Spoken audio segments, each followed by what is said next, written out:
ಬ್ರಹ್ಮಶ್ರೀ ಪಿತಾಮಹ ಸುಭಾಷ್ ಪತ್ರಿಜಿಯವರಿಗೆ ವಂದಿಸುತ್ತಾ, ಸ್ವರ್ಣಮಾಲಾ ಪತ್ರಿಜಿ ಅಮ್ಮನವರಿಗೆ ವಂದಿಸುತ್ತಾ, PSSM ಮೂವ್ಮೆಂಟ್ನ ಎಲ್ಲ senior pyramid ಮಾಸ್ಟರ್ಗಳಿಗೆ ವಂದಿಸುತ್ತಾ, ಹರಿವಾಯು ಗುರುಗಳಿಗೆ ವಂದಿಸುತ್ತಾ, ಭಗವಂತ ನಾರಾಯಣನಿಗೆ ವಂದಿಸುತ್ತಾ, ಲೋಕ ಕಲ್ಯಾಣಾರ್ಥವಾಗಿ ಅಂತ ನಡೀತಾ ಇರುವ ನಮ್ಮ ಈ ಧ್ಯಾನ ಯಜ್ಞದಲ್ಲಿ ಭಾಗವಹಿಸಿದಂತಹ ಎಲ್ಲಾ ಧ್ಯಾನಯೋಗಿ ಬಂಧುಗಳಿಗೆ ವಂದಿಸುತ್ತಾ, ನಮ್ಮೆಲ್ಲರ ಮಾಸ್ಟರ್ ಆದಂತಹ ಗ್ರ್ಯಾಂಡ್ ಮಾಸ್ಟರ್ ಪ್ರಬೋಧಚ್ಯುತ್ ಮಾಸ್ಟರ್ ಅವರಿಗೆ ವಂದಿಸುತ್ತಾ, ನಮ್ಮ ಈ ಧ್ಯಾನ ಯಜ್ಞದಲ್ಲಿ ನಾವು ಮುಂದುವರಿಯೋಣ ಅಂತ ಹೇಳ್ತಾ, ಈ ಧ್ಯಾನ ಯಜ್ಞಕ್ಕೆ ಸಮಸ್ತ ಬ್ರಹ್ಮಾದಿ ದೇವತೆಗಳನ್ನ, ಯಕ್ಷಗಂಧರ್ವ ಕಿನ್ನರ ನಾಗರ ಚೈತನ್ಯವನ್ನ ಆವಾಹನೆಯನ್ನು ಮಾಡೋಣ.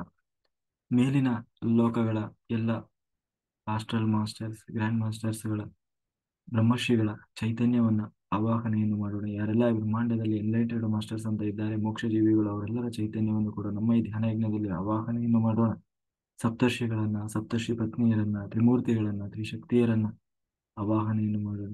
ಲೋಕ ಕಲ್ಯಾಣಾರ್ಥವಾಗಿ ಅಂತ ಹೇಳಿ ಬ್ರಹ್ಮಾಂಡದಲ್ಲಿ ಯಾರೆಲ್ಲ ಕೂತು ತಪಸ್ಸು ಮಾಡ್ತಾ ಇದ್ದಾರೆ, ಧ್ಯಾನ ಮಾಡ್ತಾ ಇದ್ದಾರೆ, ಯೋಗಿಗಳು, ಸಿದ್ಧಪುರುಷರು, ಋಷಿಮುನಿಗಳು, ಹಿಮಾಲಯದ ಯೋಗಿಗಳು, ಅವರೆಲ್ಲರ ಚೈತನ್ಯವನ್ನು ಕೂಡ ನಮ್ಮ ಈ ಧ್ಯಾನ ಯಜ್ಞದಲ್ಲಿ ಆವಾಹನೆಯನ್ನು ಮಾಡೋಣ. ನಮ್ಮೆಲ್ಲರ ಪೂರ್ಣಾತ್ಮನನ್ನ ಆವಾಹನೆಯನ್ನು ಮಾಡೋಣ. ಈ ಬ್ರಹ್ಮಾಂಡದಲ್ಲಿರುವಂತ ಎಲ್ಲ ಆಸ್ಟ್ರಲ್ ಪಿರಮಿಡ್ಗಳನ್ನ, ಆಸ್ಟ್ರಲ್ ಕ್ರಾಪ್ ಸರ್ಕಲ್ಗಳನ್ನ, ಆಸ್ಟ್ರಲ್ ಕ್ರಿಸ್ಟಲ್ಗಳನ್ನ ಆವಾಹನೆಯನ್ನು ಮಾಡೋಣ. ವಿಶ್ವರೂಪಿಯಾದ ಪರಬ್ರಹ್ಮ ಸ್ವರೂಪಿಯಾದ ಭಗವಂತನನ್ನ ಆವಾಹನೆಯನ್ನು ಮಾಡ್ತಾ, ಅವರ ಅವರೆಲ್ಲರ ಚೈತನ್ಯ ಫ್ರೀಕ್ವೆನ್ಸಿಯಲ್ಲಿ ಒಂದಾಗಿ, ದೇವರ ಫ್ರೀಕ್ವೆನ್ಸಿಯಲ್ಲಿ ಒಂದಾಗಿ ಈ ಧ್ಯಾನ ಯಜ್ಞದಲ್ಲಿ ಮುಂದುವರಿಯೋಣ ಅಂತ ಹೇಳ್ತಾ, ನಾವು ಈಗಾಗಲೇ ಭಗವದ್ಗೀತೆ ಚಿಂತನೆಯನ್ನ ಮಾಡ್ತಾ ಇದ್ವಿ. ಭಗವದ್ಗೀತೆಯಲ್ಲಿ ಎರಡನೇ ಅಧ್ಯಾಯ, ಎರಡನೇ ಅಧ್ಯಾಯದಲ್ಲಿ ಅರ್ಜುನನ ಹಲವಾರು ಗೊಂದಲಗಳಿಗೆ ಇಲ್ಲಿ ಆ ಕೃಷ್ಣ ತಾನು ಉತ್ತರ ಕೊಡ್ತಾ ಇದ್ದಾನೆ. ಅದರಲ್ಲಿ ಮೊದಲನೇದಾಗಿ ಹೇಳಿದ ಜೀವ, ಜೀವ ಅಂದ್ರೆ ಯಾರು, ಅಂದ್ರೆ ಆತ್ಮ ಅಂದ್ರೆ ಏನು, ಆತ್ಮದ ಸ್ಥಿತಿ ಏನು, ಅವನ ಅಸ್ತಿತ್ವ ಏನು ಅನ್ನುವುದನ್ನು ಹೇಳ್ತಾ, ಈ ಯಾಕೆ ಮತ್ತೆ ಹುಟ್ಟು ಸಾವು ಅನ್ನೋದು ಹೇಗಿರ್ತದೆ ಅಂತ ಎಲ್ಲ ಹೇಳ್ತಾ ಬಂದ. ಹಾಗಾಗಿ ಆ ಹೇಳ್ತಾ ಹೇಳ್ತಾ ಇಲ್ಲಿ ಯಾರು ಯಾರನ್ನೂ ಸಾಯಿಸುವವರಿಲ್ಲ. ಹ್ಮ್? ಎಲ್ಲವೂ ಕೂಡ ಭಗವಂತ ಮಾಡಿಸ್ತಾ ಇದ್ದಾನೆ.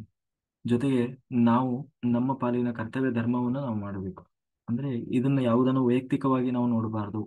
ಹೇಗೆ ಒಂದು ಕೋರ್ಟಲ್ಲಿ ಜಡ್ಜ್ಮೆಂಟ್ ಕೊಡಬೇಕಾದ್ರೆ ಒಬ್ಬ ಜಡ್ಜ್ ಇವನು ನನ್ನವನು ಅಥವಾ ನನಗೆ ಬೇಕಾದವನು ಅಂತ ನೋಡದೆ, ಕೇವಲ ಅವನು ಒಬ್ಬ ಅಪರಾಧಿ ಸ್ಥಾನದಲ್ಲಿ ನಿಂತವನು, ನಾನು ಒಂದು ನ್ಯಾಯಾಧೀಶನಾಗಿ ಯಾವುದನ್ನು ಕನ್ಸಿಡರ್ ಮಾಡದೆ ತಪ್ಪು ಮಾಡಿದ್ದಾನೆ, ಅದಕ್ಕೆ ಶಿಕ್ಷೆ ಕೊಡಬೇಕು, ಅದು ನನ್ನ ಪಾಲಿನ ಕರ್ತವ್ಯ ಧರ್ಮ ಅಂತ ಹೇಳಿ ಹೇಗೆ ಅವನು ಕರ್ತವ್ಯ ಧರ್ಮವನ್ನು ಪರಿಪಾಲನೆ ಮಾಡ್ತಾನೋ, ಹಾಗೆ ನೀನು ಇವತ್ತು ಒಬ್ಬ ಕ್ಷತ್ರಿಯನಾಗಿ, ಧರ್ಮಪಾಲಕನಾಗಿ, ಆ ಧರ್ಮದ ಧರ್ಮದ ಸಂರಕ್ಷಣೆಗಾಗಿ ಯುದ್ಧ ಮಾಡುವುದು ನಿನ್ನ ಕರ್ತವ್ಯ, ಅದನ್ನ ನೀನು ನಿಭಾಯಿಸು ಅಂತ ಹೇಳಿ ಹೇಳ್ತಾ. ಹಾಗಾಗಿ ಒಂದು ವೇಳೆ ನೀನು ಹೇಳ್ತಾ ಇದ್ದೀಯಾ ಆ ಏನು ಈ ಏನು ಹ್ಮ್ ಜೊತೆಗೆ ಹೇಳ್ತಾನೆ, ನಿನ್ನನ್ನ ಇವತ್ತು ಬಹಳ ಜನ ಒಂದು ರೋಲ್ ಮಾಡೆಲ್ ಆಗಿ ತಗೊಂಡಿದ್ದಾರೆ. ಅಂದ್ರೆ ಇದ್ರೆ ಅರ್ಜುನನಂತ ಯೋಧ ಇರಬೇಕು, ಆದ್ರೆ ಅರ್ಜುನನ ಹಾಗೆ ಆಗಬೇಕು ಅಂತ ದೊಡ್ಡ ವಿಲ್ಲೋಚನ ಆಗಬೇಕು. ಅವನು ಹೆಂಗೆ ಯುದ್ಧ ಮಾಡ್ತಾನೆ ಅದನ್ನು ನೋಡ್ಬೇಕು, ಅವನಂತಹ ಯುದ್ಧ ಚಾಣಾಕ್ಷತನವನ್ನು ನಾವು ಕಲಿಬೇಕು ಅಂತ ಹೇಳಿ ನಿನ್ನ ಫಾಲೋ ಮಾಡೋರು ಇವತ್ತು ಬಹಳ ಜನ ಇದ್ದಾರಪ್ಪ. ನಿನ್ನನ್ನ ಒಂದು ರೋಲ್ ಮಾಡೆಲ್ ಆಗಿ ತಗೊಂಡಂತವ್ರು, ಅಂದ್ರೆ ನಿನ್ನ ಫ್ಯಾನ್ಸ್ ತುಂಬಾ ಜನ ಇದ್ದಾರೆ. ನೀನು ಒಂದ್ ವೇಳೆ ಯುದ್ಧ ರಂಗದಿಂದ ಹೊರಟೋದೆ ಅಂತಂದ್ರೆ ಅವರೆಲ್ಲ ನಿನ್ನ ಹುಲ್ಲುಗಡ್ಡಿ ಹಾಗೆ, ಅದಕ್ಕಿಂತ ಕಡೆಯಾಗಿ ನೋಡ್ತಾರೆ. ಆಮೇಲೆ ಬಾಯಿ ಬಂದಂಗೆ ಮಾತಾಡ್ತಾರೆ. ನಿನ್ನನ್ನ ಹಣಿಲಿಕ್ಕಾಗಿ ಅಂತಲೇ ನಿನ್ನ ಶತ್ರುಗಳು ಕಾಯ್ತಾ ಇರ್ತಾರೆ, ಒಂದಕ್ಕೆ ಹತ್ತು ಸೇರಿಸಿ ಅಪಪ್ರಚಾರ ಮಾಡ್ತಾರೆ. ಹಾ ಹಾಗಾಗಿ ನೀನು, ಅಥವಾ ನೀನ್ ಅನ್ಕೊಂಡಿದ್ದಿ ಏನೋ, ಅಯ್ಯೋ ಇವರನ್ನೆಲ್ಲ ನಾನು ಕೊಲ್ಬೇಕಾ, ಇವರೆಲ್ಲ ನನ್ನ ಆಪ್ತರು, ನನ್ನ ಆತ್ಮೀಯರು ಅಂತ ಹೇಳಿ ನೀನ್ ಅನ್ಕೊಂಡಿದಿ ಅಂತ ಹೇಳಿ ನೀನು ಯುದ್ಧ ತ್ಯಾಗ ಮಾಡ್ತೀಯ, ಹೌದು. ಆದ್ರೆ ಎದುರಾಳಿಗಳು ಏನ್ ಹೇಳ್ತಾರೆ ಗೊತ್ತಾ? ಹಂಗ ಹೇಳೋಲ್ಲ. ಇವನು ಬಂದ, ನೋಡಿದ ಸೈನ್ಯ, ನೋಡಿದ ಎಲ್ಲ ವೀರಾದಿ ವೀರನ ನೋಡಿದ, ಇವನಿಗೆ ಕುಕುಲ ಹತ್ತಿತು, ಇವನು ಹೊರಟ, ಹೆದರಿ ಹೋದ, ಹೇಡಿ ಯುದ್ಧವನ್ನು ಮಾಡಲಾಗದೆ, ನಿಭಾಯಿಸಲಾಗದೆ ಪಲಾಯನ ಮಾಡಿದ ಅಂತ ಹೇಳ್ತಾರೆ ಹೊರತು, ನೀನು ಕರುಣೆಯಿಂದ, ವಾತ್ಸಲ್ಯದಿಂದ ಅಯ್ಯೋ ಪಾಪ ಅಂತ ಬಿಟ್ಟು ಹೋದೆ ಅಂತ ಯಾರು ಮಾತಾಡಲ್ಲಪ್ಪ. ಹಾಗಾಗಿ ನಾವು ಮಾತಾಡೋರಿಗೆ ಆಹಾರ ಆಗಬಾರ್ದು ಅಂತ ಹೀಗೆಲ್ಲ ಹೇಳ್ತಾ ತಾನು ಯುದ್ಧ ಮಾಡ್ಬೇಕು. ಯಾವುದೇ ಸ್ವಾರ್ಥ ಇಟ್ಕೊಂಡು ಯುದ್ಧ ಮಾಡ್ಬೇಕು, ಅಥವಾ ಯಾವುದೋ ಆ ಏನು ಏನು ಇದು ಸಿಗುತ್ತೆ, ಏನಂತೀವಿ, ಸಿಂಹಾಸನ ಸಿಗ್ತದೆ, ಹೀಗೆಲ್ಲ ಅನ್ಕೊಂಡು ಯುದ್ಧ ಮಾಡಬೇಡ. ಇದು ಭಗವಂತನ ಪೂಜೆ ಅಂತ ಮಾಡು, ಆಯ್ತಾ? ಯಾಕೆಂದ್ರೆ ಈ ಒಂದು ಧರ್ಮ ಯುದ್ಧದಲ್ಲಿ ನೀನು ಸತ್ರು ಕೂಡ ಮೋಕ್ಷ ಇದೆ. ಅದು ಬಿಟ್ಟು ನೀನು ಒಂದು ವೇಳೆ ಈ ರೀತಿ ಪಲಾಯನ ಮಾಡಿದೆ ಅಂತಂದ್ರೆ ನಿನಗೆ ನರಕಕ್ಕೆ ಹೋಗಿ ಬೀಳ್ತೀಯ ಅಂತ ಹೇಳಿ ಇಷ್ಟೆಲ್ಲ ಹೇಳಿದೆ. ಮುಂದೆ ಹೇಳ್ತಾನೆ ನೋಡು, ಹಾಗಾಗಿ ಮುಂದೆ ಏನಾಗ್ತದೆ ಅನ್ನೋದ್ರ ಬಗ್ಗೆ ನಿನಗೆ ಭಯ ಬೇಡ. ನಾವು ಏನಾಗ್ಬಿಡ್ತದೋ ಏನೋ, ನಾವು ತಪ್ಪು ಮಾಡ್ತಾ ಇದ್ದೇನೋ, ಕಷ್ಟ ಏನೋ, ಅಥವಾ ಇದು ನ್ಯಾಯವೋ ಅಧರ್ಮವೋ ಅನ್ನೋ ಭಯ ಬೇಡ. ಏನಾದ್ರೂ ಕೂಡ ಅದು ಭಗವಂತ ಕೊಡುವ ಪ್ರಸಾದ ಅಂತ ಹೇಳಿ ಸ್ವೀಕಾರ ಮಾಡುವುದನ್ನು ಕಲಿ ಅಂತ ಹೇಳ್ತಾ ಮುಂದೆ ಹೇಳ್ತಾನೆ, ಸುಖ ದುಃಖೆ ಸಮೀಕೃತ್ವ ಲಾಭ ಲಾಭೋ ಜಯ ಜಯೋ ತಥೋ ಯುದ್ಧಾಯುಜ್ಯಸ್ವ ನೈವಂ ಪಾಪ ವಾಪ್ಸಿಸಿ. ಅಂದ್ರೆ ಸುಖ ದುಃಖೆ ಸಮೀಕೃತ್ವ ಲಾಭ ಲಾಭೋ ಜೀವನದಲ್ಲಿ ಸುಖ ಬರಲಿ ದುಃಖ ಬರಲಿ, ಆಯ್ತಾ, ಲಾಭ ಆಗಲಿ ಅಥವಾ ನಷ್ಟ ಆಗಲಿ, ಜಯ ಸಿಗಲಿ ಅಪಜಯ ಸಿಗಲಿ, ಎಲ್ಲವನ್ನೂ ಸಮಾನವಾಗಿ ಸ್ವೀಕಾರ ಮಾಡು. ತಥೋ ಯುದ್ಧಾಯುಜ್ಯಸ್ಯ ನೈವ ಪಾಪಮೋ ವಾಪ್ಸಿಸಿ ಅಂತ ಹೇಳಿ. ಅಂದ್ರೆ ಯಾವಾಗ ನೀನು ಅದನ್ನು ಸಮಾನವಾಗಿ ಸ್ವೀಕರಿಸುವ ಬುದ್ಧಿಯನ್ನ ಕಲಿ. ಏಕೆಂದ್ರೆ ಎಲ್ಲವೂ ನನ್ನ ಪ್ರಸಾದ. ಜೀವನದಲ್ಲಿ ಅದೇನೇ ಬರಲಿ ಎಲ್ಲವನ್ನ ಸಮಾನವಾಗಿ ಸ್ವೀಕರಿಸುವುದನ್ನ ಕಲಿ. ಆವಾಗ ಅದರಿಂದ ನಿನಗೆ ಪಾಪ ಬರುವುದಿಲ್ಲ, ಪಾಪ ಅಂಟುವುದಿಲ್ಲ, ಅಂದ್ರೆ ಕರ್ಮ ಅಂಟುವುದಿಲ್ಲ ನಿನಗೆ. ಎಲ್ಲವನ್ನ ಸಮದೃಷ್ಟಿಯಿಂದ ಕಾಣುವುದನ್ನ ಕಲಿ, ಎಲ್ಲರನ್ನ ಸಮಾದೃಷ್ಟಿಯಿಂದ ಕಾಣುವುದನ್ನ ಕಲಿ. ಕರ್ತವ್ಯ ಪ್ರಜ್ಞೆಯಿಂದ ಹೋರಾಟ ಮಾಡುವುದು ಬದುಕಿನ ಯಶಸ್ಸಿನ ಸೂತ್ರವಾಗ್ತದಪ್ಪ. ಜಯಿಸಬೇಕು ಎನ್ನುವ ಸ್ವಾರ್ಥದಿಂದ ಯುದ್ಧ ಮಾಡಬೇಡ ನೀನು, ಅಥವಾ ನಾನು ಲಾಭ ಗಳಿಸಬೇಕು ಅಥವಾ ಇದರಿಂದ ಏನೋ ಸಿಗ್ತದೆ ಅನ್ನುವ ಅಥವಾ ಇವರನ್ನ ಈ ಶತ್ರುಗಳನ್ನೆಲ್ಲ ಅವ್ರ ಮೇಲಿನ ದ್ವೇಷದಿಂದ ಹಾಗೆ ಯುದ್ಧ ಮಾಡಬೇಡ. ಇದು ಭಗವಂತ ನನ್ನ ಪಾಲಿಗೆ ಒಂದು ಕೆಲಸ ಕೊಟ್ಟಿದ್ದಾನೆ, ಅದನ್ನು ನಾನು ಮಾಡ್ತೇನೆ, ಆಯ್ತಾ. ಅದರಿಂದ ಏನು ಫಲ ಸಿಗ್ತದೆ ಅದು ದೇವರು ಕೊಡುವುದು ಅಂತ ಹೇಳ್ತಾ, ಹಾಗಾಗಿ ಆ ಇಲ್ಲಿ ಇಷ್ಟೆಲ್ಲ ಹೇಳಿದ. ಅಂದ್ರೆ ಇಲ್ಲಿವರೆಗೂ ಆತ್ಮ, ನಾವು ಏನ್ ಮಾಡಬೇಕು, ಜೀವ, ಧರ್ಮ, ಕರ್ಮದ ಬಗ್ಗೆ ಹೇಳ್ತಾ, ಅದೇ ಈಗ ಆ ಯೋಗದ ಬಗ್ಗೆ ಹೇಳ್ತಾನೆ. ಸಾಂಖ್ಯಶಾಸ್ತ್ರ ಅಂದ್ರೆ ಜ್ಞಾನದ ಬಗ್ಗೆ ಹೇಳ್ತಾ ಹೋಗ್ತಾನೆ. ಅಂದ್ರೆ ಇಲ್ಲಿ ಭಗವಂತನ ಬಗ್ಗೆ ಹೇಳ್ತಾ, ಅಂದ್ರೆ ಇಲ್ಲಿವರೆಗೆ ಏನ್ ಮಾಡಿದ ಈ ಸಾಂಖ್ಯ ಅನ್ನೋ ಸಾಂಖ್ಯಶಾಸ್ತ್ರ, ಅದನ್ನ ಇವಾಗ ಹೇಳ್ತಾ ಹೋಗ್ತಾನೆ. ವೈದಿಕ ಸಾಂಖ್ಯ. ವೈದಿಕ ಸಾಂಖ್ಯಶಾಸ್ತ್ರ ಅಂದ್ರೆ ಏನಂತಂದ್ರೆ, ಇದನ್ನು ಮೊದಲು ಇದು ಭಾಗವತದಲ್ಲಿ ಬರ್ತದೆ. ಕಪಿಲ ವಾಸುದೇವ ತನ್ನ ತಾಯಿಯಾದಂತಹ ದೇವಬುದ್ಧಿಗೆ ಉಪದೇಶವನ್ನು ಕೊಡ್ತಾನೆ. ಅದನ್ನ ಸಂಖ್ಯಾಶಾಸ್ತ್ರ ಅಂತ ಹೇಳ್ತಾರೆ. ನಾನು ಭಾಗವತ ಹೇಳುವಾಗ ಅದನ್ನ ಹೇಳಿದ್ವಿ, ಕಪಿಲ ವಾಸುದೇವನ ಉಪದೇಶ ಬರುತ್ತದೆ. ಅಲ್ಲಿ ಹೇಳ್ತಾನೆ ಆ ಮನಸ್ಸು ಅಂದ್ರೆ ಏನು, ಹೇಗೆ ನಾವು ಮೋಕ್ಷ ಸಾಧನೆ ಮಾಡಬೇಕು, ಮನಸ್ಸನ್ನ ಹೇಗೆ ನಿಗ್ರಹ ಮಾಡಬೇಕು, ಇಡೀ ಬದುಕಿನ ಸೈಕಲ್ ಹೇಗೆ ಕೆಲಸ ಮಾಡುತ್ತೆ ಅನ್ನೋದ್ರ ಬಗ್ಗೆ ಎಲ್ಲ, ಅಂದ್ರೆ ವೈದಿಕ ನಿಜ ಅಂದ್ರೆ ಆಧ್ಯಾತ್ಮಿಕ ಶಾಸ್ತ್ರ ಅದನ್ನ ಹೇಳಿದ್ದ. ಆ, ಅದನ್ನ ಇಲ್ಲಿ ಹೇಳ್ತಾ ಇದ್ದಾನೆ. ಯೋಗ, ನಾನು ನೋಡು ಇಲ್ಲಿಯವರೆಗೆ ಜೀವನ ಬಗ್ಗೆ ಹೇಳಿದೆ, ಈಗ ಯೋಗದ ಬಗ್ಗೆ ಹೇಳ್ತೀನಿ ಕೇಳು. ಯೋಗ ಅಂತಂದ್ರೆ ಪತಂಜಲಿ ಯೋಗ ಅಲ್ಲ, ಅಥವಾ ಈ ವೈದಿಕ ಯೋಗ. ಅಂದ್ರೆ ಯೋಗ ಅಂತಂದ್ರೆ ದೇವರ ಅಸ್ತಿತ್ವದ ಬಗ್ಗೆ ನಮಗೆ ನಂಬಿಕೆ ಇರಬೇಕು.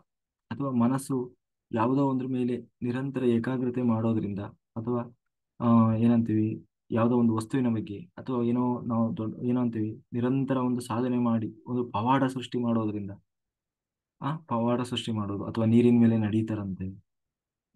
ಆಮೇಲೆ ಬೆಂಕಿಗೆ ಕೈ ಹಾಕ್ತಾರಂತೆ. ಆ ಇದೆಲ್ಲ ಪವಾಡ ಮಾಡ್ತಾರಲ್ಲ. ಇದೆಲ್ಲ ಅಲ್ಲ, ಇದು ವೈದಿಕ ಯೋಗ ಅಲ್ಲ. ಅಥವಾ ಅವನು ಮೋಕ್ಷಕ್ಕೆ ಹೋಗ್ತಾನ, ಈಗ ನೀರಿನ ಮೇಲೆ ನಡ್ಕೊಂಡು ಹೋಗ್ತಾನೆ, ಅದನ್ನ ಸಾಧನೆ ಮಾಡಿದ್ರೆ ಯಾರು ಬೇಕಾದ್ರೂ ಮಾಡ್ಬೋದು ಕಣೆ. ಪವಾಡ ಮಾಡ್ತಾನೆ, ಕೈಯಲ್ಲಿ ಬೂದಿ ಕೊಡೋದು, ಏನೇನೋ ಪವಾಡಗಳನ್ನ ಮಾಡ್ತಾರಲ್ಲ. ಹಾಗಾದ್ರೆ ಆ ಪವಾಡ ಮಾಡ್ತಾರಲ್ವಾ ಅವರೆಲ್ಲ ಮೋಕ್ಷಕ್ಕೆ ಹೋಗ್ತಾರ? ಕೃಷ್ಣ ಹೇಳ್ತಾನೆ, ಇಲ್ಲ ಕಣೆ, ಅದನ್ನ ಯಾರು ಬೇಕಾದ್ರೂ ಮಾಡ್ಬೋದು. ಅದು ಅದನ್ನ ನಿರಂತರ ಪ್ರಯತ್ನ ಮಾಡಿ ಅದರ ಮರ್ಮವನ್ನ ತಿಳ್ಕೊಂಡ್ರೆ ಅದನ್ನ ಎಲ್ಲರೂ ಮಾಡ್ಲಿಕ್ಕೆ ಸಾಧ್ಯ ಇದೆ.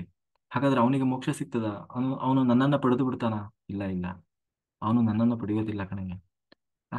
ಅದು ಕೇವಲ ಏನಂತೀವಿ, ಜನರನ್ನ ರಂಜಿಸ್ಲಿಕ್ಕೆ, ಅಥವಾ ನಾನು ಏನೋ ದೊಡ್ಡ ಸಾಧಿಸಿಬಿಟ್ಟೆ ಅಂತ ಹೇಳಿ ತೋರಿಸ್ಲಿಕ್ಕಾಗಿರುವಂತದ್ದೇ ಹೊರತು ಅದು ನನ್ನನ್ನ ಪಡೆಯುವ ಮಾರ್ಗ ಅಲ್ಲ. ಹಾಗಾದ್ರೆ ನಿನ್ನನ್ನು ಪಡೆಯುವ ಮಾರ್ಗ ಯಾವುದು? ಜ್ಞಾನದ ದಾರಿಯಲ್ಲಿ ಸಿದ್ಧಿಗಾಗಿ ಅಂತ ಹೋರಾಟ ಮಾಡುವವನು ಅವನು ನನ್ನನ್ನ ಪಡೆಯೋಲ್ಲ. ಅರ್ಥ ಆಯ್ತಲ್ಲ? ಹಾಗಾದ್ರೆ ನಿಜವಾದ ಆಧ್ಯಾತ್ಮಿಕ ಸಾಧನೆ ಅಂದ್ರೆ ಏನು ಅಂತ ಈಗ ಕೃಷ್ಣ ಹೇಳಬೇಕು. ಯಾಕಂದ್ರೆ ಅವನೇ ಹೇಳ್ತಾ ಇದ್ದಾನೆ, ನೋಡು ಹೀಗೆಲ್ಲ ಸಿದ್ಧಿಗಳನ್ನ ಪಡೆದು ಪವಾಡಗಳನ್ನ ತೋರಿಸ್ತಾನಲ್ವಾ. ಸಾಧನೆ ಮಾಡಿರ್ಬೋದು, ಪವಾಡ ತೋರಿಸ್ಲಿಕ್ಕೆ ಸುಮ್ನೆ ಬರೋಲ್ಲ. ಆ ಪವಾಡ ತೋರಿಸ್ಬೇಕು ಅಂದ್ರೂ ಅವನಲ್ಲಿ ಸಾಧನೆ ಆಗಿರ್ಬೇಕು. ಹಾಗಾದ್ರೆ ಸಾಧನೆ ಮಾಡಿ ಪವಾಡ ತೋರಿಸ್ತಾ ಇದ್ದಾನಲ್ಲ ಅವನು, ಹಾಗಾದ್ರೆ ಮೋಕ್ಷಕ್ಕೆ ಹೋಗ್ತಾನ? ಅಥವಾ ದೇವರನ್ನ ಸೇರ್ತಾನ? ದೇವರ ಪ್ರೀತಿಗೆ ಪಾತ್ರನಾಗ್ತಾನ? ಅಂದ್ರೆ ಕೃಷ್ಣ ಹೇಳ್ತಾ ಇದ್ದಾನೆ ಖಂಡಾಖಂಡಿತವಾಗಿ, ಇಲ್ಲಪ್ಪ, ಅವನು ನನ್ನನ್ನು ಸೇರೋಲ್ಲ. ಅದು ಆಧ್ಯಾತ್ಮಿಕ ಸಾಧನೆ ಅಲ್ಲ. ಹಾಗಾದ್ರೆ ಆಧ್ಯಾತ್ಮಿಕ ಸಾಧನೆ ಅಂದ್ರೆ ಏನು?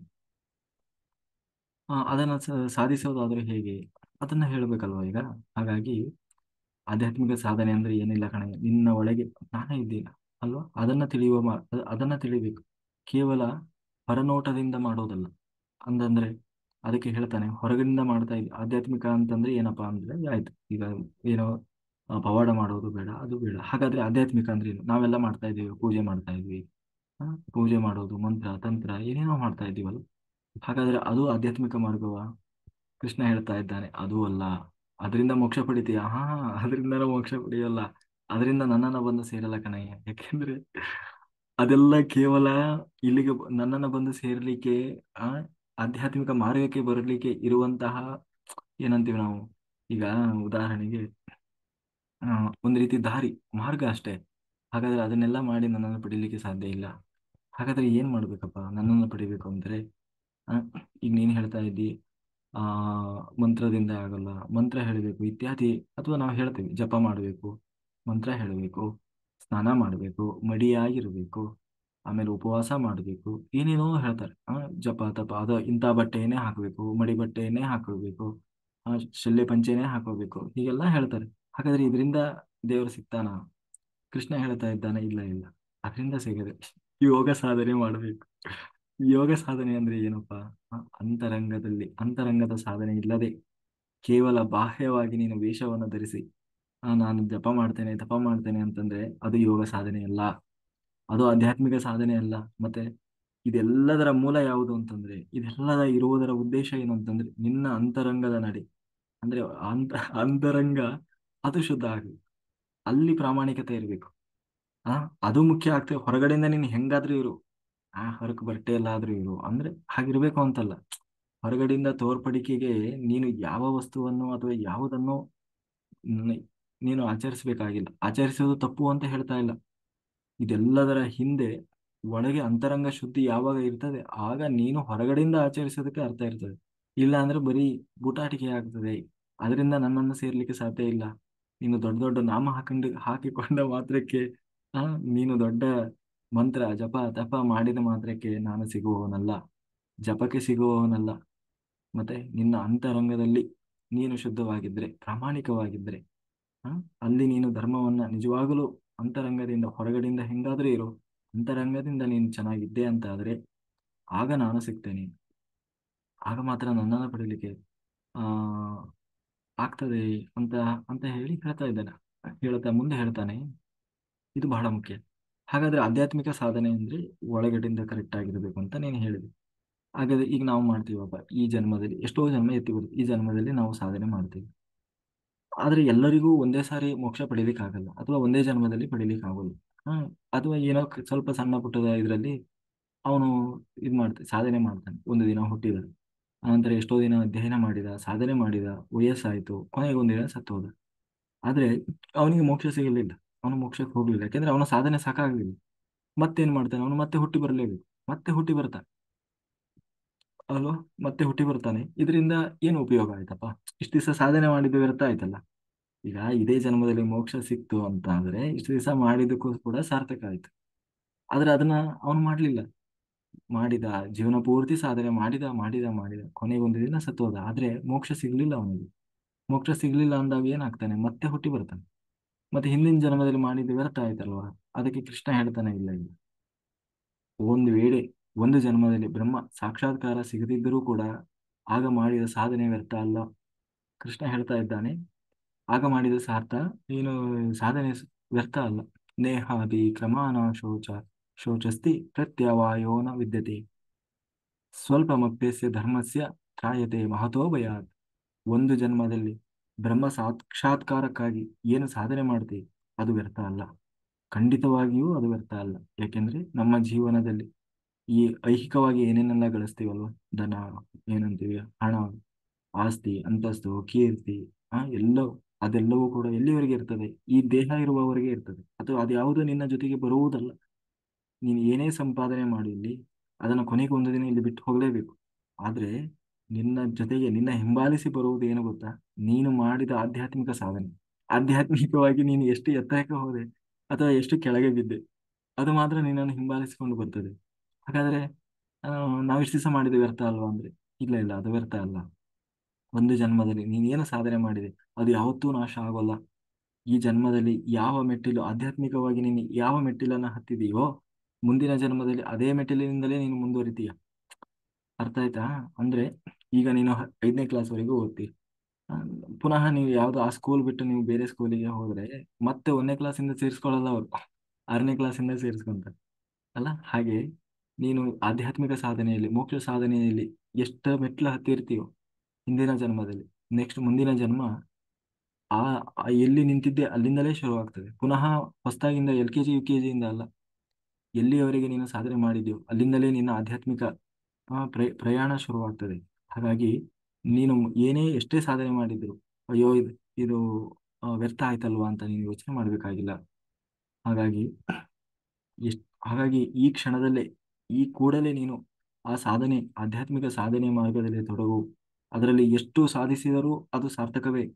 ಈ ಒಂದು ವೇಳೆ ಇದೇ ಜನ್ಮದಲ್ಲೇ ನಿನಗೆ ಪರಿಪೂರ್ಣವಾಗಿ ಮೋಕ್ಷ ಸಂಪಾದನೆ ಆಗದೇ ಇದ್ರೂ ತೊಂದರೆ ಇಲ್ಲ, ಆದ್ರೆ ಆ ಮಾಡಿದ ಸಾಧನೆ ಯಾವುದೂ ವ್ಯರ್ಥ ಆಗೋದಿಲ್ಲ ಅಂತ ಹೇಳ್ತಾ, ಹ್ಮ್ ಹಾಗಾಗಿ ಸಾಧಕರಲ್ಲಿ ಅಂತ ಹೇಳ್ತಾ ಮುಂದೆ ಹೇಳ್ತಾನೆ ನೋಡು, ಸಾಧಕರಲ್ಲಿ ಈ ಆಧ್ಯಾತ್ಮಿಕ ಸಾಧನೆ ಮಾಡ್ತಾರಲ್ವ, ಅವರಲ್ಲೂ ಕೆಲವೊಂದಿಷ್ಟು ಮಾಡುವವರು ಹೇಗೆ ಹೇಗಿರ್ತಾರೆ, ನಿಜವಾಗಲೂ ಯಾವ ರೀತಿಯಲ್ಲಿ ಸಾಧನೆ ಮಾಡಿದ್ರೆ ಅವನಿಗೆ ಆಧ್ಯಾತ್ಮಿಕ ಸಾಧನೆ ಅನ್ನೋದು ಸರಿಯಾಗಿ ಆಗ್ತದೆ ಅಂತ ಹೇಳುವಾಗ 3 ಜನ ಇರ್ತಾರೆ ಸಾಧಕರಲ್ಲಿ. 3 ವಿಧ ಏನು ಅಂದ್ರೆ, ಒಬ್ಬ ಉತ್ತಮ ಸಾಧಕ, ಒಬ್ಬ ಮಧ್ಯಮ ಸಾಧಕ, ಮತ್ತು ಅಧಮನಾದ ಸಾಧಕ. ಏನಪ್ಪ ಇವರಲ್ಲಿ ವ್ಯತ್ಯಾಸ ಅಂತಂದ್ರೆ, ಉತ್ತಮನಾದ ಸಾಧಕ ಹೇಗಿರ್ತಾನೆ, ಅಧಮನಾದ ಸಾಧಕ ಹೇಗೆ, ಮಧ್ಯಮ ಸಾಧಕ ಹೇಗಿರ್ತಾನೆ, ಅಧಮ ಸಾಧಕ ಅಂದ್ರೆ ಯಾರು ಅಂದ್ರೆ ಆಧ್ಯಾತ್ಮಿಕ ಅಂದ್ರೆ ಭಕ್ತ ಅನ್ಕೊಳ್ಳಿ ನೀವು. ಏನೇ ನಾವು ಭಕ್ತಿ ಮಾರ್ಗನೇ ಅನ್ಕೊಳ್ಳಿ ಅಥವಾ ಏನೋ ಒಂದು ಸಾಧನೆ. ಇಲ್ಲಿ ಆಧ್ಯಾತ್ಮಿಕ ಸಾಧನೆ ಅಂದ್ರೆ ಇವತ್ತು ನಮ್ಗೆ ಅರ್ಥ ಆಗೋದಾದ್ರೆ ಭಕ್ತಿ ಮಾರ್ಗ ಅಂತಾನೆ ಅನ್ಕೊಳ್ಳಿ, ಆಯ್ತಾ. ಅದರಲ್ಲಿ 3 ತರ ಇರ್ತಾರೆ. ಅದರಲ್ಲಿ ನಿಜವಾದ ಆಧ್ಯಾತ್ಮಿಕ ಸಾಧನೆ ಯಾವುದು, ಯಾರು ಸರಿಯಾದ ಆಧ್ಯಾತ್ಮಿಕ ಸಾಧನೆಯಲ್ಲಿದ್ದಾರೆ ಅನ್ನೋದನ್ನು ಕೃಷ್ಣ ಹೇಳ್ತಾ ಇದ್ದಾನೆ. ಉತ್ತಮ ಸಾಧಕ ಹೇಗಿರ್ತಾನೆ ಅಂತಂದ್ರೆ, ಎಲ್ಲಿ ಏನನ್ನ ಕಾಣ್ತಾನೆ ಎಲ್ಲವೂ ಭಗವಂತನ ಸ್ವರೂಪ ಅಂತ ತಿಳಿತಾ ಹೋಗ್ತಾನೆ. ಯಾವ ಶಬ್ದವನ್ನ ಕೇಳಿದರೂ ಅದು ಆದಿಪರಾಶಕ್ತಿಯಾದ ಭಗವಂತನನ್ನೇ ಹೇಳ್ತಾ ಇದೆ, ಅಂದ್ರೆ ನನ್ನನ್ನೇ ಹೇಳ್ತಾ ಇದೆ ಅಂತ ಹೇಳಿ ಅವನು ನನ್ನನ್ನೇ ಕಾಣ್ತಾ ಇರ್ತಾನೆ. ಯಾರೋ ಗಣಪತಿಯನ್ನ ಹೇಳಿದ್ರು, ಗಣಪತಿ, ಗಣಪತಿ ಅಂದ್ರೆ ಯಾರು ಅಲ್ಲ, ಆ ಭಗವಂತನೇ ಗಣಪತಿ. ಈ ಅಲ್ಲಾಹು ಅಂತ ಕರೀತಾರೆ ಯಾರೋ ಒಬ್ರು, ಅಲ್ಲಾಹು ಅಂದ್ರೆ ಬೇರೆ ಯಾರು ಅಲ್ಲಪ್ಪ, ಆ ಭಗವಂತನನ್ನೇ ಕರೀತಾ ಇದ್ದಾರೆ. ಯೇಸು ಅಂತಾರೆ ಯಾರು, ಆ ಯೇಸು ಬೇರೆ ಯಾರು ಅಲ್ಲ, ಆ ಆದಿಪರಾಶಕ್ತಿ. ಹಾಗೆ ಅಲ್ಲಿ ಯಾರು ರಾಮನನ್ನ, ಕೃಷ್ಣನನ್ನ, ಶಿವನನ್ನ ಯಾರನ್ನಾದ್ರೂ ನೋಡ್ಲಿ, ಅವನು ಆ ಭಗವಂತನನ್ನೇ ಕಾಣ್ತಾ ಇರ್ತಾನೆ.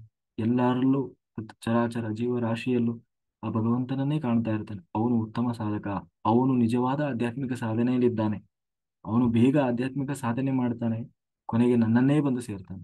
ಇವನು ಉತ್ತಮನಾದ ಸಾಧಕ. ಇನ್ನು ಮಧ್ಯಮ ಸಾಧಕ ಇರ್ತಾನೆ, ಇವನೇನಪ್ಪಾ ಅಂತಂದ್ರೆ ಎಲ್ಲ ಮಾಡ್ತಾನೆ, ಅರ್ಥ, ಗಣಪತಿ ಪೂಜೆ ಮಾಡ್ತಾನೆ, ವಾಯು ಪೂಜೆ ಮಾಡ್ತಾನೆ, ಸೂರ್ಯನನ್ನ ಪೂಜೆ ಮಾಡ್ತಾನೆ, ಅಲ್ಲಾಹು ಯೇಸು ಹೀಗೆ ಎಲ್ಲರನ್ನ ಪೂಜೆ ಮಾಡ್ತಾನೆ.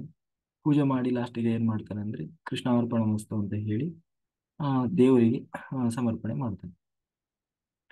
ಅಂದ್ರೆ ಇವನೊಂದ್ ರೀತಿ ಎರಡೂ ಕಡೆನೂ ಹೌದು, ಎಲ್ಲರನ್ನೂ ಪೂಜೆ ಮಾಡ್ತಾನೆ. ಅಂದ್ರೆ ಸೋಮವಾರ ದಿವಸ ಶಿವನ್ ದೇವಸ್ಥಾನಕ್ಕೆ ಹೋಗ್ತಾನೆ, ಶುಕ್ರವಾರ ದಿವಸ ಅಮ್ಮನವ್ರ ದೇವಸ್ಥಾನಕ್ಕೆ ಹೋಗ್ತಾನೆ, ಶನಿವಾರ ಆಂಜನೇಯನ ದೇವಸ್ಥಾನಕ್ಕೆ ಹೋಗ್ತಾನೆ. ಹೀಗೆ ಎಲ್ಲರನ್ನೂ ಪೂಜೆ ಮಾಡ್ತಾನೆ, ಎಲ್ಲರಲ್ಲೂ ಹೋಗ್ತಾನೆ. ಕೊನೆಗೆ ಈ- ಕೊನೆಗೆ ಹೋಗಿ ಏನ್ ಮಾಡ್ತಾನೆ, ಅವರನ್ನ ಪ್ರತ್ಯೇಕ ಅಂತ ತಿಳ್ಕೊಂಡು ಕೊನೆಗೆ ಕೃಷ್ಣನಿಗೆ ಸಮರ್ಪಣೆ ಮಾಡ್ತಾನೆ. ಇವನು ಮಧ್ಯಮ, ಇನ್ನು ಹತ್ತತ್ರ ಇದ್ದಾನೆ ಆದ್ರೆ ಬಂದಿಲ್ಲ ಪೂರ್ತಿ, ಆದ್ರೆ ಒಂದಲ್ಲ ಒಂದಿನ ಬರ್ತಾನೆ, ಆ ಸ್ಥಿತಿ ತಲುಪ್ತಾನೆ ಅನ್ನೋವನು ಇವನು. ಇನ್ನು ಅಧಮ ಯಾರಪ್ಪ, ಅಧಮ ಯಾರು ಅಂತಂದ್ರೆ, ದೇವಸ್ಥಾನದೊಳಗೆ ಮಾತ್ರ ದೇವರಿದ್ದಾನೆ, ಹೊರಗಡೆ ಇಲ್ಲ. ದೇವರ ಮನೆ ಒಳಗೆ ಮಾತ್ರ ದೇವರಿದ್ದಾನೆ, ಹೊರಗಿಲ್ಲ. ಪೂಜೆ ಮಾಡುವಾಗ ಮಾತ್ರ ಎಲ್ಲ, ಆಮೇಲೆ ಯಾವುದೇ ಇಲ್ಲ. ಇವನು ಅಧಮ.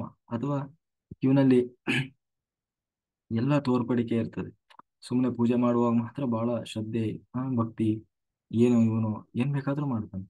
ಆಮೇಲೆ ಆ ಏನಂತೀವಿ, ಆಮೇಲೆ ಇವನು ದೇವರು ಅನ್ನೋನು ಒಬ್ಬನೇ ಅನ್ನುವ ಕಲ್ಪನೆ ಇವನಿಗೆ ಇರೋಲ್ಲ. ಅಂದ್ರೆ ಇವನು ಸಿಕ್ಕ ದೇವರನ್ನ ಪೂಜೆ ಮಾಡ್ತಿರ್ತಾನೆ, ಎಲ್ಲರನ್ನೂ ಪೂಜೆ ಮಾಡ್ತಾನೆ. ಆ ದೇವರು ಬೇರೆ, ಈ ದೇವರು ಬೇರೆ, ಆ ಹೀಗೆ ಎಲ್ಲರಲ್ಲೂ ಭೇದ ಕಾಣ್ತಾ ಇರ್ತಾನೆ.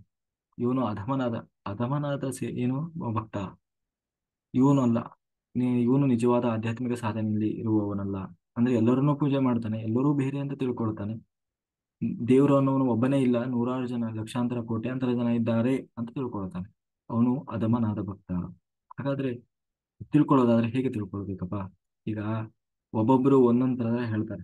ಈಗ ನೋಡಿ, ಎಷ್ಟೋ ಜನ ಆಚಾರ್ಯರು ಬರ್ತಾರೆ, ಎಷ್ಟು ಜನ ಬಂದಿದ್ದಾರೆ, ಒಬ್ಬೊಬ್ರು ಒಂದೊಂದ್ ತರ ಹೇಳ್ತಾರೆ. ಕೆಲವರು ನೋಡೋ ಪೂಜೆ ಮಾಡಬೇಕು, ಮಂತ್ರ ಹೇಳಬೇಕು, ತಂತ್ರ ಹೇಳಬೇಕು, ಶಾಸ್ತ್ರ ಹೇಳಬೇಕು, ಸ್ತೋತ್ರ ಹೇಳಬೇಕು ಅಂತ ಒಬ್ರು ಹೇಳ್ಕೊಡ್ತಾರೆ. ಇನ್ನೊಬ್ರು ನೋಡಪ್ಪ ಈ ವ್ರತ ಈ ರೀತಿ ಧ್ಯಾನ ಮಾಡು ಅಂತ ಇನ್ನೊಬ್ರು ಹೇಳ್ಕೊಡ್ತಾರೆ. ಇನ್ನೊಬ್ರು ನೋಡು ದೇವರು ಬೇರೆ ಆತ್ಮ ಬೇರೆ, ಇಬ್ರು ಅವರು ಒಂದಾಗಲಿಕ್ಕೆ ಸಾಧ್ಯ ಇಲ್ಲ ಅಂತ ಒಬ್ಬರು ಹೇಳ್ತಾರೆ. ಇನ್ನೊಬ್ರು ಬರ್ತಾರೆ ಅವತಾರ ಪುರುಷರ ಬಗ್ಗೆ ಹೇಳ್ತಾ ಇರೋದು. ಒಬ್ಬೊಬ್ರು ಬಂದು ಒಂದೊಂದು ರೀತಿ ಹೇಳ್ಕೊಡ್ತಾ ಇದ್ದಾರೆ. ಆದ್ರೆ ಇದರಲ್ಲಿ ಯಾರು ಹೇಳೋದು ಸರಿ? ಹತ್ತತ್ತು ಸತ್ಯ ಇರೋಲ್ಲ, ಒಂದೇ ಅಲ್ವಾ ಸತ್ಯ ಇರೋದು. ಆದ್ರೆ ಎಲ್ಲರೂ ಒಂದೇ ಹೇಳ್ತಾ ಇಲ್ಲಲ್ಲ, ಒಬ್ಬೊಬ್ರು ಒಂದೊಂದು ಹೇಳ್ತಾ ಇದ್ದಾರೆ. ಬಸವಣ್ಣ ಬಂದ್ರು ಅವರೊಂದು ಹೇಳ್ತಾ ಇದ್ದಾರೆ, ಶಂಕರಾಚಾರ್ಯರು ನೋಡು ದೇವರು ಭಗವಂತ ಏನು ಪರಮಾತ್ಮ, ಎಲ್ಲರೂ ಪರಮಾತ್ಮರೇ ಅಂತ ಶಂಕರಾಚಾರ್ಯರು ಹೇಳಿದರು. ಮಧ್ವಾಚಾರ್ಯರು ಹೇಳಿದ್ರು ಬಂದು ಪರಮಾತ್ಮ ಆತ್ಮ ಎಂದು ಒಂದಾಗ್ಲಿಕ್ಕೆ ಸಾಧ್ಯ ಇಲ್ಲ. ಪರಮಾತ್ಮ ಯಾವತ್ತು ಪರಮಾತ್ಮನಾಗೇ ಇರ್ತಾನೆ, ಆತ್ಮ ಅವನ ಮೂಲ ಸ್ಥಿತಿಯನ್ನ ಹೋಗಿ ತಲುಪ್ತಾನೆ. ಅವ್ರು ಯಾವತ್ತೂ ಒಂದಾಗಲ್ಲ, ಅವರಿಬ್ಬರಲ್ಲೂ ಭೇದ ಇದೆ ಅಂದ್ರೆ ದ್ವೈತ. ದ್ವೈತ ಅಂತ ಹೇಳಿದ್ರು. ಅದ್ವೈತ ಯಾರು? ಶಂಕರಾಚಾರ್ಯರು ಅದ್ವೈತ, ಆ ದ್ವೈತ ಅಂದ್ರೆ ದ್ವೈತ ಅಲ್ಲ ಒಂದೇ ಅಂತ ಹೇಳಿದ್ರು. ರಾಮಾನುಜಾಚಾರ್ಯರು ಹೇಳಿದ್ರು ಇಲ್ಲ ಇಲ್ಲ, ಮೋಕ್ಷ ಹೊಂದುವವರೆಗೂ ಎಲ್ಲರೂ ದ್ವೈತವಾಗೇ ಇರ್ತಾರೆ, ಅಂದ್ರೆ ಬೇರೆ ಬೇರೆ, ಪರಮಾತ್ಮ ಬೇರೆ ಆತ್ಮ ಬೇರೆ. ಯಾವಾಗ ಮೋಕ್ಷಕ್ಕೆ ಹೋದ ಆವಾಗ ದ್ವೈತ ಆಗ್ತಾನೆ, ಅಂದ್ರೆ ಅದ್ವೈತ ಆಗ್ತಾನೆ. ಅದು ವಿಶಿಷ್ಟ ಅದ್ವೈತ. ಅಂದ್ರೆ ಮೋಕ್ಷ ಆಗೋದಕ್ಕಿಂತ ಮುಂಚೆ ಬೇರೆಯಾಗಿ ಇದ್ದ, ಮೋಕ್ಷ ಯಾವಾಗ ಸಿಕ್ತೋ ಅವನು ಭಗವಂತನಲ್ಲಿ ಲೀನ ಆಗಿಬಿಟ್ಟ ಅಂತ ಹೇಳಿ ಯಾರು ಹೇಳ್ತಾರೆ? ರಾಮಾನುಜಾಚಾರ್ಯರು ಹೇಳ್ತಾರೆ. ಅಲ್ಲಪ್ಪ, ಈ ಮತ್ತೆ ಇದರಲ್ಲಿ ಯಾರನ್ನ ನಂಬೋಣ ನಾವು? ಒಬ್ಬೊಬ್ರು ನಾನು ಹೇಳ್ತಾ ಇದ್ದಾರಲ್ಲ, ಇವತ್ತು ನಾವು ಯಾವುದು ಸತ್ಯ ಇದು? ಎಲ್ಲವೂ ಸತ್ಯವಾ? ಹೋಗ್ಲಿ, ಬಸವಣ್ಣನವರು ಬಂದು ಲಿಂಗ ಪೂಜೆ ಮಾಡಪ್ಪ ನೀನು, ಆ ಶಿವನನ್ನ ಹೋಗಿ ಸೇರ್ತೀಯ, ಶಿವನೇ ದೊಡ್ಡವನು ಅಂತ ಹೇಳಿ ಬಸವಣ್ಣನವರು ಹೇಳ್ತಾರೆ. ಮತ್ತಿನ್ನೊಬ್ರು ಯಾರೋ ಬಂದ್ರು, ಹೀಗೆ ಒಬ್ಬೊಬ್ರು ನಾನು ಹೇಳ್ತಾ ಇದ್ದಾರೆ. ಹಾಗಾದ್ರೆ ಯಾವುದು ಮಾಡಬೇಕು, ಯಾವ್ದು ಹೇಳಬೇಕು? ಆ ಎಲ್ಲಾ ಈಗ ನಮಗಂತೂ ಗೊತ್ತಿಲ್ಲಪ್ಪ. ಎಲ್ಲಾ ತಿಳಿದವರು ಆ ದೈವಾಂಶ ಸಂಭೂತರು ಅಂತ ಹೇಳಿಕೊಂಡು ಬಂದವರೇ ಹೀಗೆ ಹೇಳಿ ನಮ್ಮನ್ನ ದಾರಿ ತಪ್ಪಿಸ್ತಾರಲ್ಲಪ್ಪ. ಮತ್ತೆ ನಾವು ಹೆಂಗೆ ಮಾಡೋದು ಅಂತ ಹೇಳಿ ಪ್ರಶ್ನೆ ಬಂದ್ರೆ ಅದಕ್ಕೆ ಕೃಷ್ಣ ಹೇಳ್ತಾ ಇದ್ದಾನೆ, ವ್ಯವಸಾಯಾತ್ಮಿಕ ಬುದ್ಧಿ ಕೇಶ ಕುರುನಂದನ ಬಹುಶಾಖ ಅನಂತಾಶ್ವ ಬುದ್ಧಿಯೋ ವ್ಯವಸಾಯಿನಾಂ. ಅಂದ್ರೆ ವ್ಯವಸಾಯ ಮಾಡ್ಬೇಕಪ್ಪ ಅಧ್ಯಾತ್ಮದಲ್ಲಿ. ಆ ಯಾರು ನಿಜವಾಗ್ಲೂ ತಿಳಿದಿದ್ದಾರೆ, ಯಾರು ಆಳವಾಗಿ ಇಳಿದಿದ್ದಾರೆ, ಯಾರು ಹೇಳ್ತಾ ಇದ್ದಾರೆ, ಆಮೇಲೆ ನಿಜವಾಗಿ ಅನುಭವಕ್ಕೆ ಯಾರು ತಂದ್ಕೊಂಡಿದ್ದಾರೆ, ಹಾ ಅಂಥವರು ಅಂಥವ್ರು ಹೇಳೋದನ್ನ ಕೇಳಬೇಕು. ಜೊತೆಗೆ ಯಾರು ಕಂಡಿದ್ದಾರೆ ಈಗಾಗಲೇ, ಅನುಭವಕ್ಕೆ ತಂದ್ಕೊಂಡಿದ್ದಾರೆ, ಅಂಥವ್ರು ಹೇಳೋದನ್ನ ಕೇಳ್ಬೇಕು. 10 ಜನ 1000 ಹೇಳಿ, ಹಾ ಎಲ್ಲ. ಆಮೇಲೆ ಸತ್ಯ ಅನ್ನೋದು ಯಾವತ್ತೂ ಒಂದೇ ಇರ್ತದೆ, ನೂರಾರು ಇರೋಲ್ಲ, ಶಾಖೆ ಎಷ್ಟಾದ್ರೂ ಇರಲಿ, ಆಯ್ತಾ. ಆ ಆ ಒಂದು ಸತ್ಯ ಆಮೇಲೆ ಎಲ್ಲಾ ಕಾಲದಲ್ಲೂ ಒಂದೇ ಇರ್ತದೆ. ಅನಾದಿ ಕಾಲದಿಂದಲೂ ಋಷಿಮುನಿಗಳು ಏನ್ ಹೇಳ್ಕೊಂಡು ಬಂದಿದ್ದಾರೆ, ಈಗಾಗಲೇ ದೇವರನ್ನ ಕಂಡವರು, ಆಧ್ಯಾತ್ಮಿಕವಾಗಿ ರಹಸ್ಯಗಳನ್ನ ತಿಳಿದಂತವ್ರು, ಅವರೆಲ್ಲ ಅನಾದಿ ಕಾಲದಿಂದಲೂ ಹೇಳ್ಕೊಂತ ಬಂದಿದ್ದಾರೆ. ಆ, ಅದನ್ನ ಫಾಲೋ ಮಾಡಬೇಕು ಅಂತ ಹೇಳ್ತಾ ಮುಂದೆ ಹೇಳ್ತಾನೆ. ಅದ್ರ ಬಗ್ಗೆ ವಿವರಣೆಯನ್ನು ಕೊಡ್ತಾ ಇದ್ದಾನೆ ನೋಡು. ಇದನ್ನೆಲ್ಲ ಸರಿಯಾಗಿ ತಿಳ್ಕೊಳ್ಬೇಕು ಅಂತಂದ್ರೆ ವೇದಗಳು ಸರಿಯಾಗಿ ಹೇಳ್ತಾರೆ. ನೀವು ಯಾರ್ಯಾರೋ ಹೇಳೋದನ್ನೆಲ್ಲ ಕೇಳಕ್ ಹೋಗ್ಬೇಡ, ಆಯ್ತಾ. ವೇದ ವೇದ ಅಂದ್ರೆ ಏನೋ ಭಗವಂತನ ಬಗ್ಗೆ ಹೇಳಲಿಕ್ಕೆ ಅಂತ ಇರೋದು ವೇದ. ಆ ಆ ವೇದದಲ್ಲಿ ಏನ್ ಹೇಳಿದೆ ಅದನ್ನ ನೀನು ಅದನ್ನ ಆಶ್ರಯಿಸು. 10 ಜನ ಬಂದು 1000 ಹೇಳಿ, ಅದು ಅವ್ರು ಹೇಗೆ ಹೇಳ್ತಾರೆ ಅಂತಂದ್ರೆ ಅವರಿಗೆ ಅವ್ರು ಹೆಂಗೆ ಅರ್ಥ ಮಾಡ್ಕೊಂಡ್ರೆ ಹಂಗೆ ಹೇಳ್ತಾ ಇದ್ದಾರೆ. ಆದ್ರೆ 10 ಸತ್ಯ ಇಲ್ಲ, ಇರೋದು ಒಂದೇ ಸತ್ಯ. ಆ ಸತ್ಯವನ್ನ ಯಾವ್ದು ಹೇಳ್ತಾ ಇದೆ? ವೇದ ಹೇಳ್ತಾ ಇದೆ. ಆ ವೇದವನ್ನ ನೋಡು. ವೇದ ಅಂದ್ರೆ ಏನಿಲ್ಲ, ಭಗವಂತ, ಭಗವಂತನ ಅಸ್ತಿತ್ವವನ್ನ ಹೇಳ್ತಾ ಇದೆ. ವೇದದಲ್ಲಿರುವುದು ಅದೇ. ಹಾ ಅಂತ ಹೇಳಿ ಮುಂದೆ ಹೇಳ್ತಾನೆ, ಹೌದು ವೇದ ಹೇಳ್ತೀಯ, ಆದ್ರೆ ವೇದದಲ್ಲೂ ಕೂಡ ಹೇಳೋ ಅದನ್ನು 10 ರೀತಿ ಅರ್ಥ ಮಾಡೋರಿದ್ದಾರೆ. ಈಗ ನಾನೇನ್ ಮಾಡೋಣ ಹೇಳು? ವೇದ ಓದಿ ಹೇಳೋರು ಕೂಡ ನೋಡು. ಈಗ ಉದಾಹರಣೆಗೆ ವಿಷ್ಣು ಸಹಸ್ರನಾಮ ಬರ್ತ ಅಲ್ವಾ? ವೇದ ಅಂದ್ರೆ ಬರೀ ವೇದ ಅಂತಲ್ಲ, ವೇದ ಪುರಾಣ ಉಪನಿಷತ್ತುಗಳು ಎಲ್ಲವನ್ನ ಸೇರಿಸಿ ಹೇಳ್ತಾ ಇರುತ್ತೆ. ಅದರಲ್ಲಿ ಮೂಲವಾಗಿ ವೇದ. ಆ ವೇದವನ್ನ ಹೇಳ್ಬೇಕು, ಆಯ್ತು. ಅದರಲ್ಲೂ ಏನ್ ಸಮಸ್ಯೆ ಆಗಿಬಿಟ್ಟಿದೆ ಇತ್ತೀಚೆಗೆ, ಹೇಗೆ ಆಗ್ತಾ ಇದೆ ಗೊತ್ತಾ? ನೋಡು, ವಿಷ್ಣು ಸಹಸ್ರನಾಮ ಓದು, ಅದರಿಂದ ನಿನಗೆ ಆರೋಗ್ಯ ಬರ್ತದೆ, ಸಂಪತ್ತು ಬರ್ತದೆ, ಐಶ್ವರ್ಯ, ಫಲಶ್ರುತಿ ಅಂತಾನೆ 20 ಶ್ಲೋಕ ಇದಾವ. ವಿಷ್ಣು ಸಹಸ್ರನಾಮ ಯಾವ ಸ್ತೋತ್ರ ತೆಗೆದ್ರು ಲಾಸ್ಟಿಗೆ ಫಲಶ್ರುತಿ ಅಂತ ಇರ್ತದೆ. ಆ ಅಂದ್ರೆ ಈ ಸ್ತೋತ್ರವನ್ನ ಹೇಳೋದ್ರಿಂದ ನಿನಗೆ ಇದು ಸಿಗ್ತದೆ. ನಿನಗೆ ಮದುವೆ ಆಗಿಲ್ವಾ? ಈ ಸ್ತೋತ್ರವನ್ನ ಹೇಳು. ನಿನಗೆ ಸಂತಾನ ಬೇಕಾ? ಈ ಸ್ತೋತ್ರ ಹೇಳು. ನಿನಗೆ ಐಶ್ವರ್ಯ ಬೇಕಾ? ಈ ಸ್ತೋತ್ರ ಹೇಳು. ಅಲ್ಲ, ಹಂಗಾದ್ರೆ ಇದೆಲ್ಲ ಏನು ನಮಗೆ ಬೇಕಾಗಿದ್ದನ್ನು ಪಡಿಲಿಕ್ಕಿರೋದು? ಇಲ್ಲಿ ಬ್ರಹ್ಮನನ್ನ ಎಲ್ಲಿ ಹೇಳ್ತಾ ಇದೆ, ದೇವ್ರ ಬಗ್ಗೆ ಎಲ್ಲಿ ಹೇಳ್ಕೊಡ್ತಾ ಇದೆ ಇದು? ಆ ಎಲ್ಲ ಅದಕ್ಕೆ ಫಲಶ್ರುತಿ ಕೊಟ್ಟು ಅದಕ್ಕೆ ಹೀಗೆ ಹೇಳಿಟ್ಟಿದಾರಲ್ಲಪ್ಪ. ಇತ್ತೀಚೆಗೆ ಇನ್ನೂ ಬಂದಿದೆ, ಅದನ್ನು ಬಿಸ್ನೆಸ್ ಸ್ಟಾರ್ಟ್ ಮಾಡಿಬಿಟ್ಟಿದ್ದಾರೆ.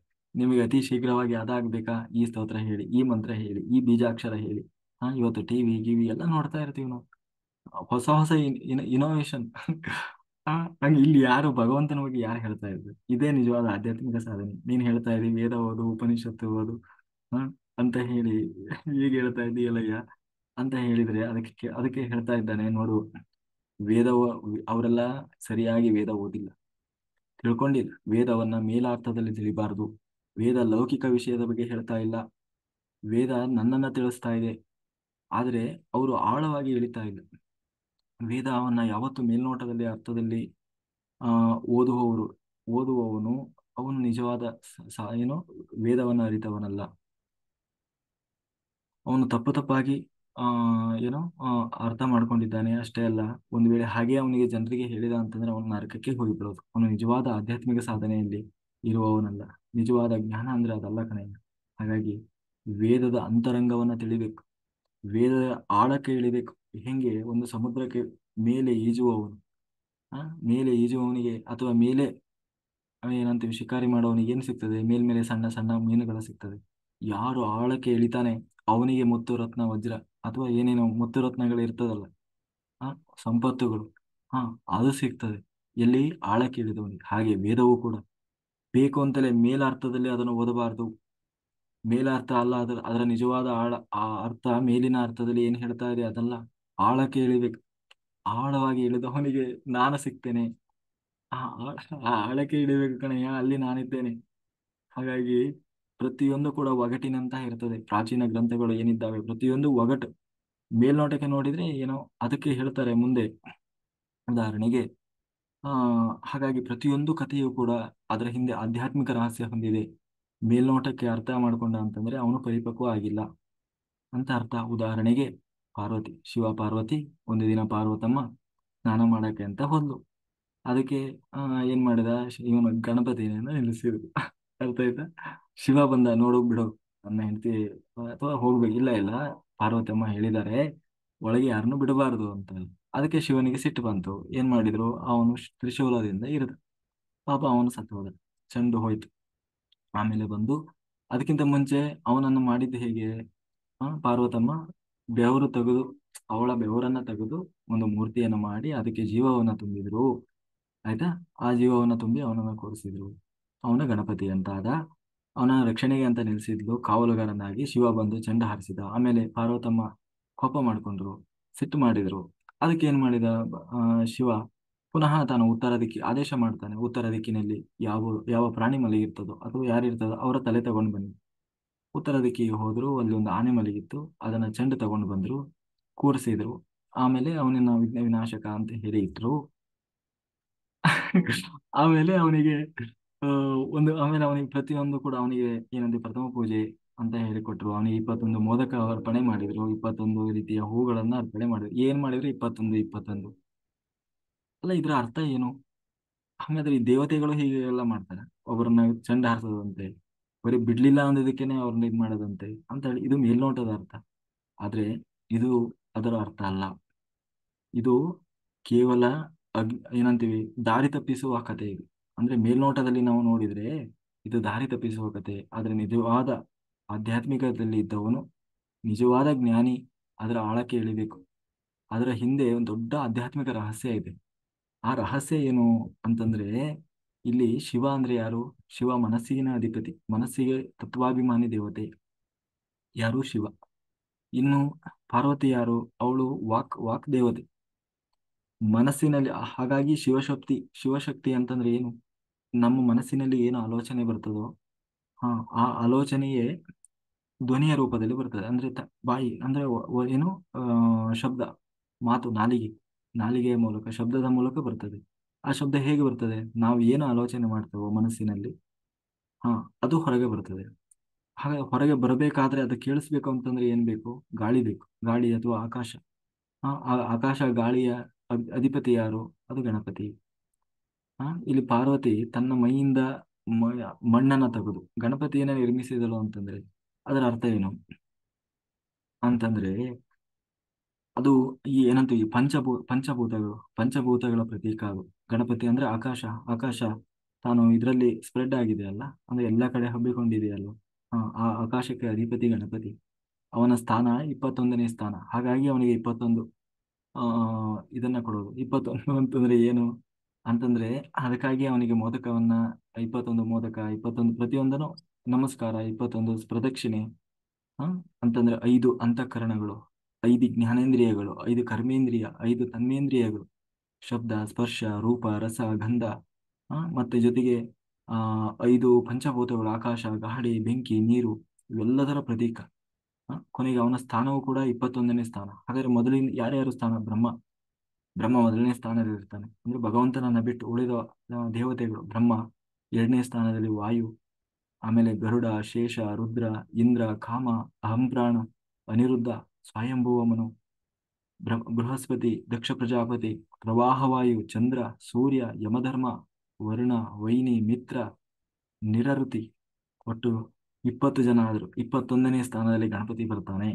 ಹಾಗಾಗಿ ಅವನ ಸ್ಥಾನ 21ನೇ ಸ್ಥಾನ. ಹಾಗಾಗಿ ಅವನಿಗೆ 21. ಪ್ರತಿಯೊಂದು ಹಾಕಿದ್ರು 21. ಅಂದ್ರೆ ಆ ಒಂದು ಸಂಖ್ಯೆಗೆ ಅನುಗುಣವಾಗಿ ಅದನ್ನ ಹೇಳ್ತಾರೆ ಹೊರತು ಆ ಅದು ಇದಲ್ಲ ಅಂತೇಳಿ. ಜೊತೆಗೆ ಹಾಗಾಗಿ ಮನುಷ್ಯನು ಕೂಡ ಹಾಗೆ ಕಣಪ್ಪ. ಇದು ಮನುಷ್ಯನಿಗೆ ಆಧ್ಯಾತ್ಮಿಕ ರಹಸ್ಯವನ್ನು ಹೇಳ್ಕೊಡ್ತಾ ಇದೆ. ಅದಕ್ಕೆ ಏನ್ ಮಾಡ್ತಾನೆ ಅಂತಂದ್ರೆ ಅವನು ಅಹಂಕಾರದಿಂದ ತುಂಬಿದ್ದ, ಅಜ್ಞಾನದಿಂದ ತುಂಬಿದ್ದ. ಶಿವ ಬಂದು ಆ ಅಜ್ಞಾನದ ತಲೆಯನ್ನು ತೆಗೆದ. ಪುನಃ ಅದೇ ತಲೆ ಇಡ್ಬೋದಿತ್ತಲ್ಲ, ಮತ್ತೆ ಯಾಕೆ ಬೇರೆ ತಲೆ ತಗೊಂಡು ಬಂದ್ರು? ಇದು ಲಾಜಿಕ್ ಅಲ್ಲ. ಈಗ ಅದೇ ತಲೆಯನ್ನೇ ಯಾಕೆ ಇಡ್ಬೇಕಿತ್ತಪ್ಪ? ಅದನ್ನೇ ಇಡ್ಬೋದಿತ್ತಲ್ಲ. ಅದಕ್ಕೆ ಆನೆ ತಂದೆ ತಂದೆ ಯಾಕೆ ಇಡ್ಬೇಕಿತ್ತು ಅಲ್ವಾ? ಅದಕ್ಕೆ ಅದರ ರಹಸ್ಯ ಬೇರೆ ಇದೆ. ಅದಕ್ಕೆ ರಹಸ್ಯ ಏನು ಅಂದ್ರೆ, ಅದು ಅಹಂಕಾರದ ತಲೆ. ನಾನು, ನನ್ನದು, ನಾನೇ ಅನ್ನುವ ಅಹಂಕಾರದಿಂದ ಕೂಡಿದಂತಹ ತಲೆ. ಅದನ್ನ ಆಧ್ಯಾತ್ಮಿಕವಾಗಿ ನಾವು ಮೇಲೆ ಬರಬೇಕು, ಮುಂದೆ ಸಾಗಬೇಕು. ಪ್ರಥಮ ಪೂಜೆಗೆ ಅಂದ್ರೆ ಪೂಜ್ಯರಾಗಬೇಕು ಅಂತ ಆದ್ರೆ ಆ ಅಹಂಕಾರವನ್ನ ಅನ್ನುವಂತಹ ತಲೆ ಏನಿದೆ, ಅದನ್ನ ಶಿರಚ್ಛೇದನ ಆಗಬೇಕು. ಅಥವಾ ಜ್ಞಾನವೇ ಇಲ್ಲದಂತಹ, ಅಜ್ಞಾನದಿಂದ ತುಂಬಿದಂತಹ ಶಿರ ಛೇದನೆ ಆಗಬೇಕು. ಛೇದನೆ ಆದ್ಮೇಲೆ ಅಲ್ಲಿ ಬೇರೆ ತಲೆ ತಂದಿಡಬೇಕು. ಎಂತಹ ತಲೆ? ದೊಡ್ಡ ಕಿವಿಯನ್ನ ಹೊಂದಿದಂತಹ ಕಿವಿ. ದೊಡ್ಡ ಕಿವಿ ಏನ್ ಹೇಳ್ತದೆ? ದೊಡ್ಡ ಕಿವಿ ಎಲ್ಲವನ್ನ ಕೇಳಿಸ್ಕೊಳಪ್ಪ. ಆ ಏನೇನು ಒಳ್ಳೇದು ಅಂತ ಯಾರ್ಯಾರೆಲ್ಲ ಹೇಳ್ಕೊಡ್ತಾರೆ ಅದನ್ನೆಲ್ಲ ಕೇಳಿಸ್ಕೊ. ಜ್ಞಾನ ಜ್ಞಾನ ಸಂಪಾದನೆ ಮಾಡು. ಮೊದಲು ಕೇಳೋದನ್ನ ಕಲಿ. ಆಮೇಲೆ ಪ್ರಾಣಶಕ್ತಿ ನಿಯಂತ್ರಿಸಲಿಕ್ಕೆ ಉದ್ದನೆಯ ಮೂಗು, ಅದೇ ಸೊಂಡಿಲ. ಸೊಂಡಿಲ ಏನ್ ಹೇಳ್ತದೆ? ಆ ಹಾಗಾಗಿ ಗಣಪತಿಯನ್ನು ನೋಡಿದ ಕ್ಷಣ ಅಂದ್ರೆ ಆ ಪ್ರಾಣಶಕ್ತಿಯನ್ನು ನಿಯಂತ್ರಣ ಮಾಡಬೇಕು. ಅದಕ್ಕಾಗಿ ಉದ್ದನೆಯ ಮೂಗು. ಗಣಪತಿಯನ್ನ ನೋಡಿದ ಕೂಡಲೇ ಆಧ್ಯಾತ್ಮಿಕವಾಗಿ ಸಾಧನೆ ಮಾಡಲಿಕ್ಕೆ ಆ ಏನು ಕಾಣಬೇಕು ಅಂತಂದ್ರೆ ಆ ಆ, ಅಂದ್ರೆ ಆಧ್ಯಾತ್ಮಿಕವಾಗಿ ಹಾ ಆಮೇಲೆ ಮತ್ತೇನ್ ಹೇಳ್ತಾರೆ? ಉತ್ತರಕ್ಕೆ ತಲೆ ಹಾಕಿ ಮಲಗಬಾರದು. ಅಂದ್ರೆ ಉತ್ತರಕ್ಕೆ ಯಾರು ತಲೆ ಹಾಕಿ ಮಲಗಿದ್ದಾರೆ ಅವರ ತಲೆ ತಗೊಂಡು ಬರಬೇಕು ಅಂತ ಆದೇಶ ಮಾಡ್ತಾರೆ. ಅಲ್ಲ, ಉತ್ತರಕ್ಕೆ ಯಾಕೆ ಹಾಕಿದವ್ರನ್ನ ತಗರು, ದಕ್ಷಿಣಕ್ಕೆ ಹಾಕಿದವ್ರನ್ನ ತರಬಹುದಿತ್ತಲ್ಲ. ಅದಕ್ಕೂ ಕೂಡ ಆಧ್ಯಾತ್ಮಿಕ ರಹಸ್ಯ ಇದೆ. ಇದು ಜಿಯೋಗ್ರಫಿ ಓದಿದವರಿಗೆ ಗೊತ್ತಾಗ್ತದೆ. ಭೂಮಿ ಹೀಗೆ ಪೂರ್ವದಿಂದ ಪಶ್ಚಿಮಕ್ಕೆ ಹೀಗೆ ತಿರುಗ್ತಾ ಇರ್ತದೆ. ಆದ್ರೆ ಈ ವೇವ್ಸ್ ಅಂತೀವಲ್ಲ, ವೇವ್ ಅಂದ್ರೆ ಕಾಸ್ಮಿಕ್ ಎನರ್ಜಿ, ಅದು ಉತ್ತರ ಧ್ರುವದಲ್ಲಿ ಒಂದಿರ್ತದೆ, ದಕ್ಷಿಣ ಧ್ರುವದಲ್ಲಿ ಒಂದಿರ್ತದೆ. ಅಂದ್ರೆ ಬಲದಿಂದ ಎಡಕ್ಕೆ, ಎಡದಿಂದ ಬಲಕ್ಕೆ ಹೀಗೆ ತಿರುಗ್ತಾ ಇರ್ತದೆ. ಅಂದ್ರೆ ಹೀಗೆ ಸ್ಪ್ರೆಡ್ ಆಗ್ತದೆ.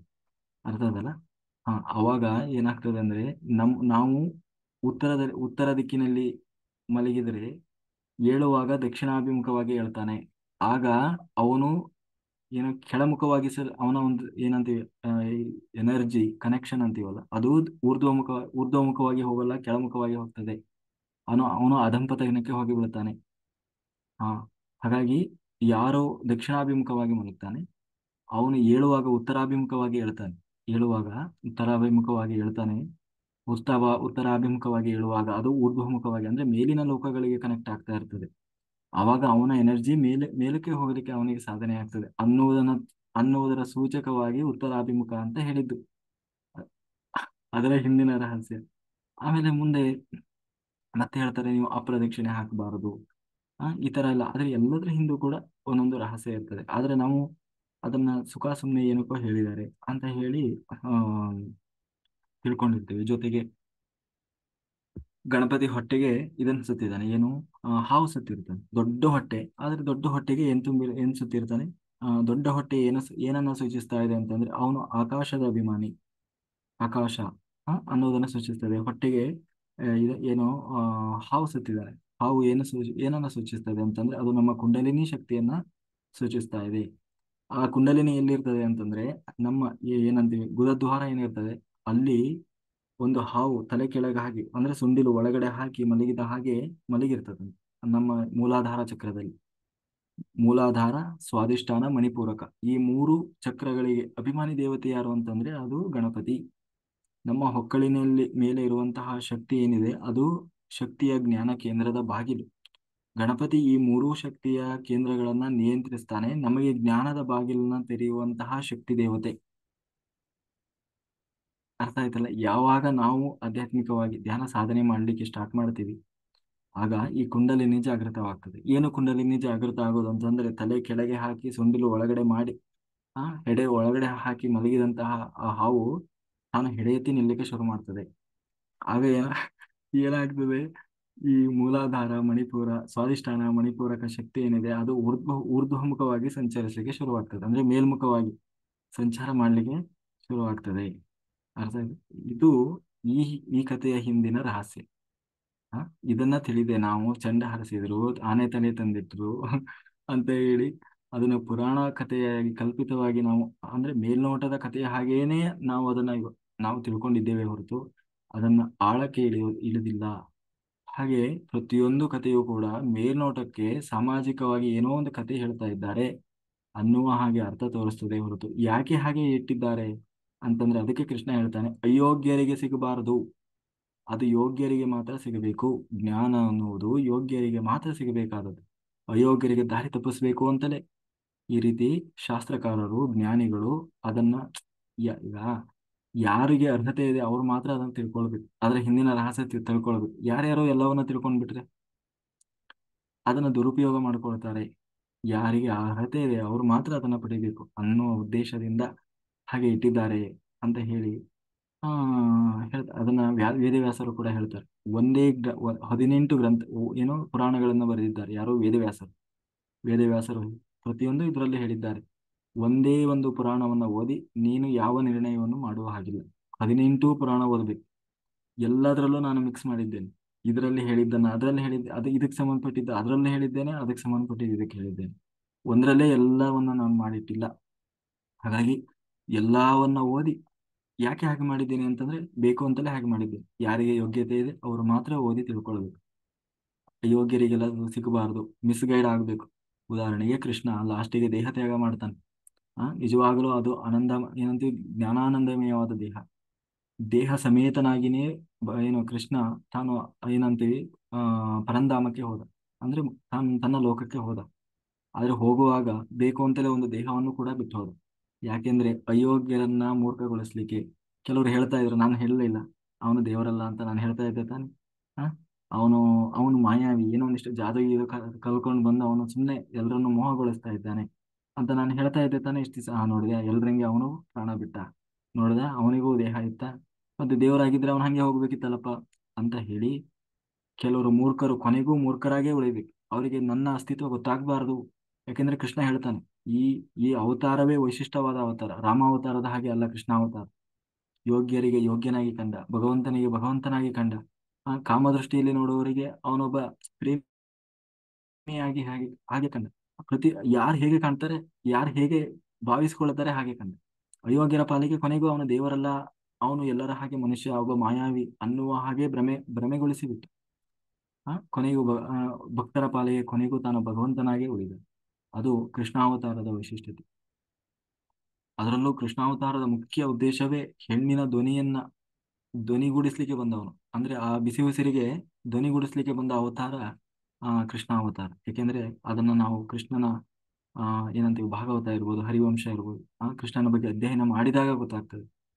ಅಲ್ಲಿ ಇಡೀ ಏನಂತೀವಿ ಕೃಷ್ಣ 16,108 ಪತ್ನಿಯರನ್ನ ಮದುವೆಯಾಗಿದ್ದ, ಆದರೆ ಬ್ರಹ್ಮಚಾರಿಯಾಗಿದ್ದ.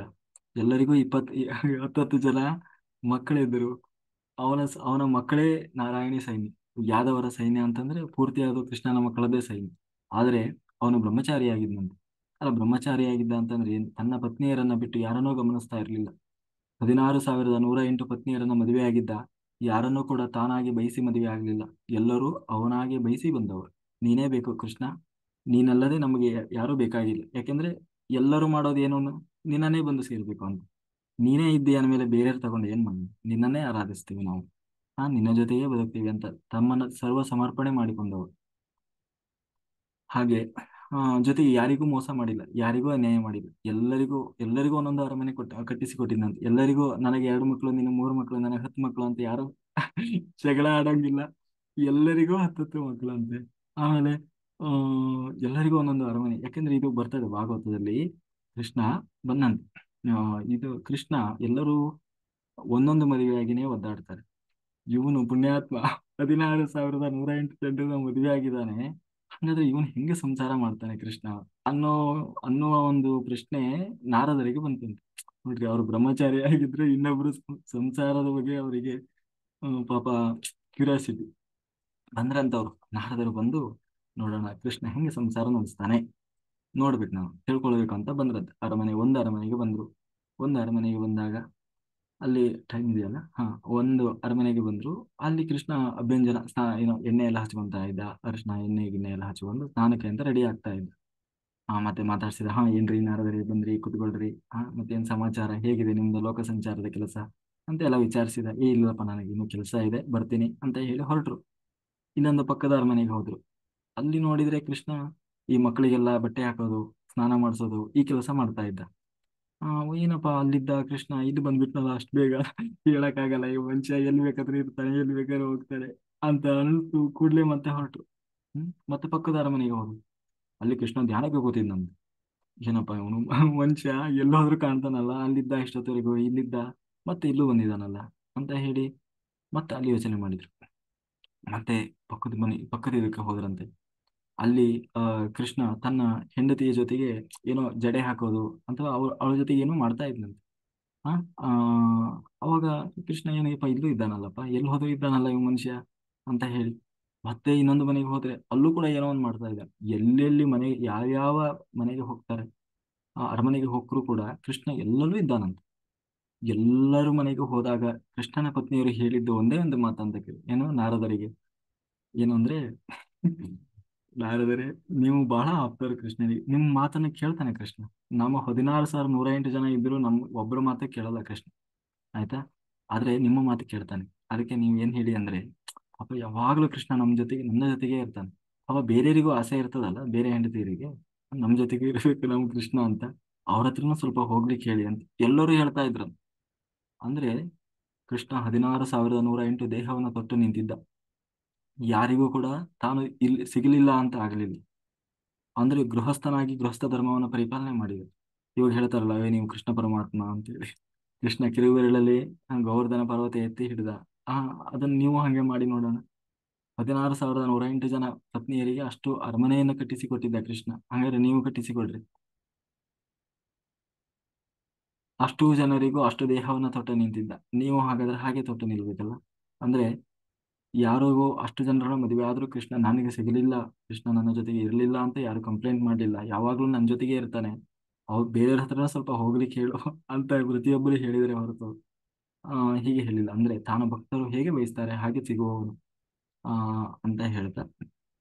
ಹಾಗಾಗಿ ನಾವು ಯಾವುದನ್ನು ಕೂಡ ಮೇಲ್ನೋಟಕ್ಕೆ ನೋಡಬಾರದು, ಅದರ ಹಿಂದಿನ ಮರ್ಮವನ್ನ, ಅದರ ಆಳಕ್ಕೆ ಇಳಿದು ತಿಳ್ಕೊಳ್ಳುವ ಪ್ರಯತ್ನ ಮಾಡಬೇಕು. ಅದೇ ಆಧ್ಯಾತ್ಮಿಕ ಶಾಸ್ತ್ರ. ಇಲ್ಲಿ ಕೃಷ್ಣ ಏನ್ ಹೇಳಲಿಕ್ಕೆ ಹೊರಟಿದ್ದಾನೆ ಅಂದ್ರೆ, ವೇದ ಅನ್ನುವುದು ಹೊರನೋಟಕ್ಕೆ ನಿನಗೆ ಏನು ಕಾಣ್ತಾ ಇದೆ ಅದು ಅದರ ಅರ್ಥ ಅಲ್ಲ.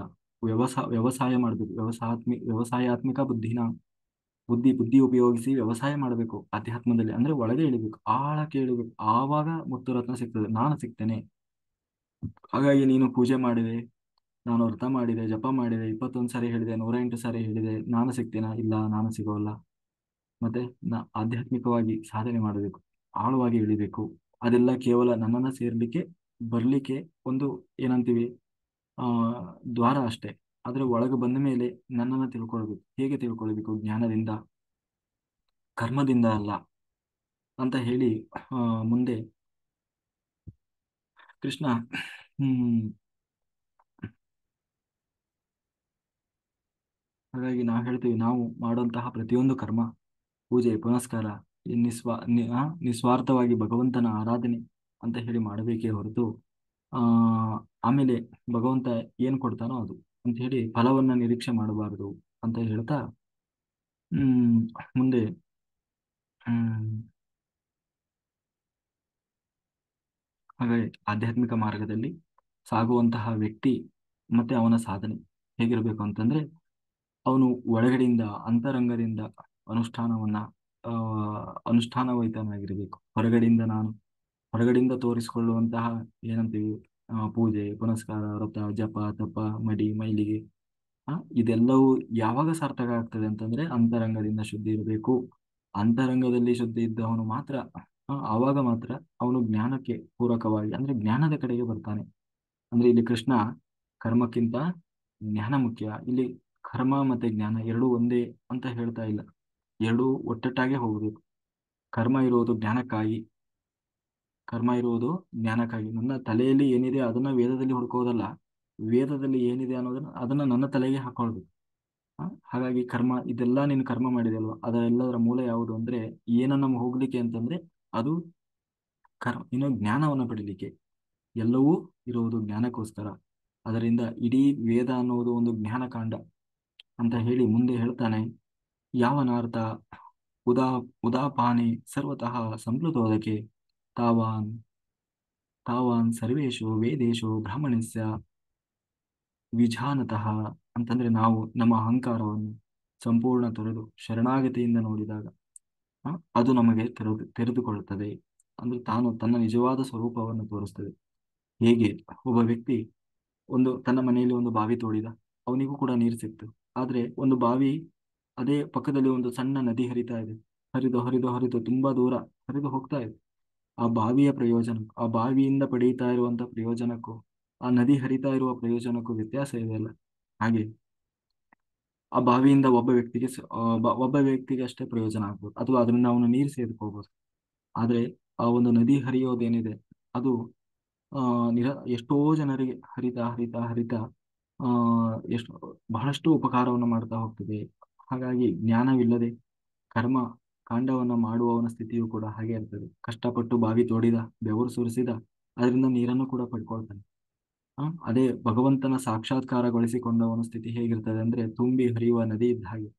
ಅವನು ಅಪರೋಕ್ಷ ಜ್ಞಾನಿ, ಎಲ್ಲದರಲ್ಲೂ ಭಗವಂತನನ್ನ ಕಾಣ್ತಾನೆ. ಬ್ರಹ್ಮಜ್ಞಾನಿ, ಸದಾ ನಿರ್ಮಲವಾದ ತುಂಬಿ ಹರಿತಾ ಇರುವಂತಹ ನದಿ ಇದ್ದ ಹಾಗೆ. ಅವನು ಎಲ್ಲವನ್ನ ತಿಳ್ಕೊಳ್ತಾ ವೇದವನ್ನ ಓದುತ್ತಾನೆ. ಓದಿ ಕರ್ಮದಲ್ಲೇ ಕುಳಿತುಕೊಳ್ಳೋದಿಲ್ಲ ಅವನು, ಮತ್ತೆ ಜ್ಞಾನವನ್ನು ಪಡಿತಾನೆ, ಜ್ಞಾನದ ಹಿಂದೆ ಹೊರಡ್ತಾನೆ. ಆ ಹಾಗಾಗಿ ಬ್ರಹ್ಮನನ್ನ ಅಂದ್ರೆ ಭಗವಂತನನ್ನ ಅಪರೋಕ್ಷವಾಗಿ ತಿಳಿದಂತಹ ಜ್ಞಾನಿ ತುಂಬಿ ಹರಿಯುವ ನದಿ ಹಾಗೆ. ಆದರೆ ಅದನ್ನು ಮಾಡದೆ ಕೇವಲ ಕರ್ಮದಲ್ಲೇ ಯಾರು ನಿರತನಾಗಿರ್ತಾನೆ, ಅಂದ್ರೆ ಬರೀ ಮಂತ್ರ ಹೇಳೋದು, ಪೂಜೆ ಹೇಳೋದು, ಪುನಸ್ಕಾರ ಮಾಡ್ಕೊಂಡು ಅಷ್ಟಲ್ಲೇ ಇರ್ತಾನೆ. ಅವನಿಗೆ ಆತ್ಮ ಅಂದ್ರೂ ಗೊತ್ತಿರಲ್ಲ, ದೇವರು ಅಂದ್ರೂ ಗೊತ್ತಿರಲ್ಲ, ಬ್ರಹ್ಮ ಅಂದ್ರೂ ಗೊತ್ತಿರಲ್ಲ. ಸಿಕ್ಕ ದೇವರನ್ನ ಪೂಜೆ ಮಾಡದಿರ್ತಾನೆ, ಅಷ್ಟರಲ್ಲೇ ಇರ್ತಾನೆ, ಅಂದ್ರೆ ಕರ್ಮದಲ್ಲೇ ನಿರತನಾಗಿರ್ತಾನೆ. ಅವನು ಹೇಗೆ ಅಂತಂದ್ರೆ ಒಂದು ಬಾವಿ ತೆಗೆದು ಬಾವಿಯಲ್ಲಿ ನೀರು ತಗೊಂಡ ಹಾಗೆ. ಆದ್ರೆ ಅದಕ್ಕೆ ಮೀರಿ ಯಾರು ಜ್ಞಾನದ ಹಿಂದೆ ಬೀಳ್ತಾನೆ, ಕರ್ಮವನ್ನ ಮೀರಿ ಜ್ಞಾನದ ಹಿಂದೆ ಬೀಳ್ತಾನೆ, ಆ ಜ್ಞಾನವನ್ನ ಸಂಪಾದನೆ ಮಾಡ್ತಾ ಅಂತ ಹೊರತಾನೆ, ಅವನು ಹರಿಯುವ ನೀರಿದ್ದ ಹಾಗೆ, ನದಿ ಇದ್ದ ಹಾಗೆ, ಎಲ್ಲವನ್ನ ಪಡಿತಾನೆ. ಕೊನೆಗೆ ಆ ನದಿ ಹೇಗೆ ಸಮುದ್ರವನ್ನು ಸೇರ್ತದೋ ಹಾಗೆ ಅವನು ನನ್ನನ್ನೇ ಬಂದು ಸೇರ್ತಾನೆ. ಹಿಂಗೆ ಹರಿದು ಹರಿದು ಹರಿದು ಕೊನೆಗೆ ಒಂದು ದಿನ ಹೋಗಿ ಭಗವಂತನ ನದಿ ದೊಡ್ಡ ಸಮುದ್ರವನ್ನ ಸೇರಿ ತಾನು ವಿಲೀನವಾಗ್ತದೋ ಹಾಗೆ ಸಮುದ್ರದಂತಹ ಭಗವಂತನನ್ನ ಹೋಗಿ ಒಬ್ಬ ಜೀವ ಆ ಜ್ಞಾನವೆಂಬ ದಾರಿಯಲ್ಲಿ ಹರಿತಾ ಹರಿತಾ ತಾನು ಹೋಗಿ ಕರ್ಮದಲ್ಲೇ ನಿರತನಾಗುವುದಲ್ಲ, ಜ್ಞಾನ ಸಂಪಾದನೆ ಮಾಡ್ತಾನೆ. ಹಾಗಾಗಿ ಇಲ್ಲಿ ಭಗವಂತ ಏನ್ ಹೇಳ್ತಾ ಇದ್ದಾನೆ ಅಂತಂದ್ರೆ,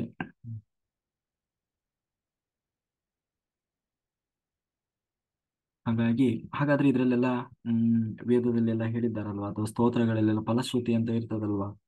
ಈ ಸ್ತೋತ್ರವನ್ನ ಹೇಳಿದ್ರೆ ಇಂಥ ಫಲ ಸಿಗ್ತದೆ, ಈ ಸ್ತೋತ್ರವನ್ನ ಹೇಳಿದ್ರೆ ಆ ಇಂಥ ಇಂಥ ಫಲ ಸಿಗ್ತದೆ ಅಂತ ಹೇಳಿದ್ದಾರಲ್ವ. ಮತ್ತೆ ಹಾಗಿದ್ರೆ ಅವರೆಲ್ಲ ಯಾಕೆ ಹೇಳಿದ್ರು, ತಪ್ಪು ಹೇಳಿದಾರ ಅವರು, ಸುಳ್ಳು ಹೇಳಿದಾರ ಅವರು ಅಂತ ಹೇಳಿದ್ರೆ, ಅದಕ್ಕೆ ಕೃಷ್ಣ ಹೇಳ್ತಾ ಇದ್ದಾನೆ, ನೋಡು, ಈಗ ಒಂದು ಸಣ್ಣ ಪಾಪು ಐತಿ.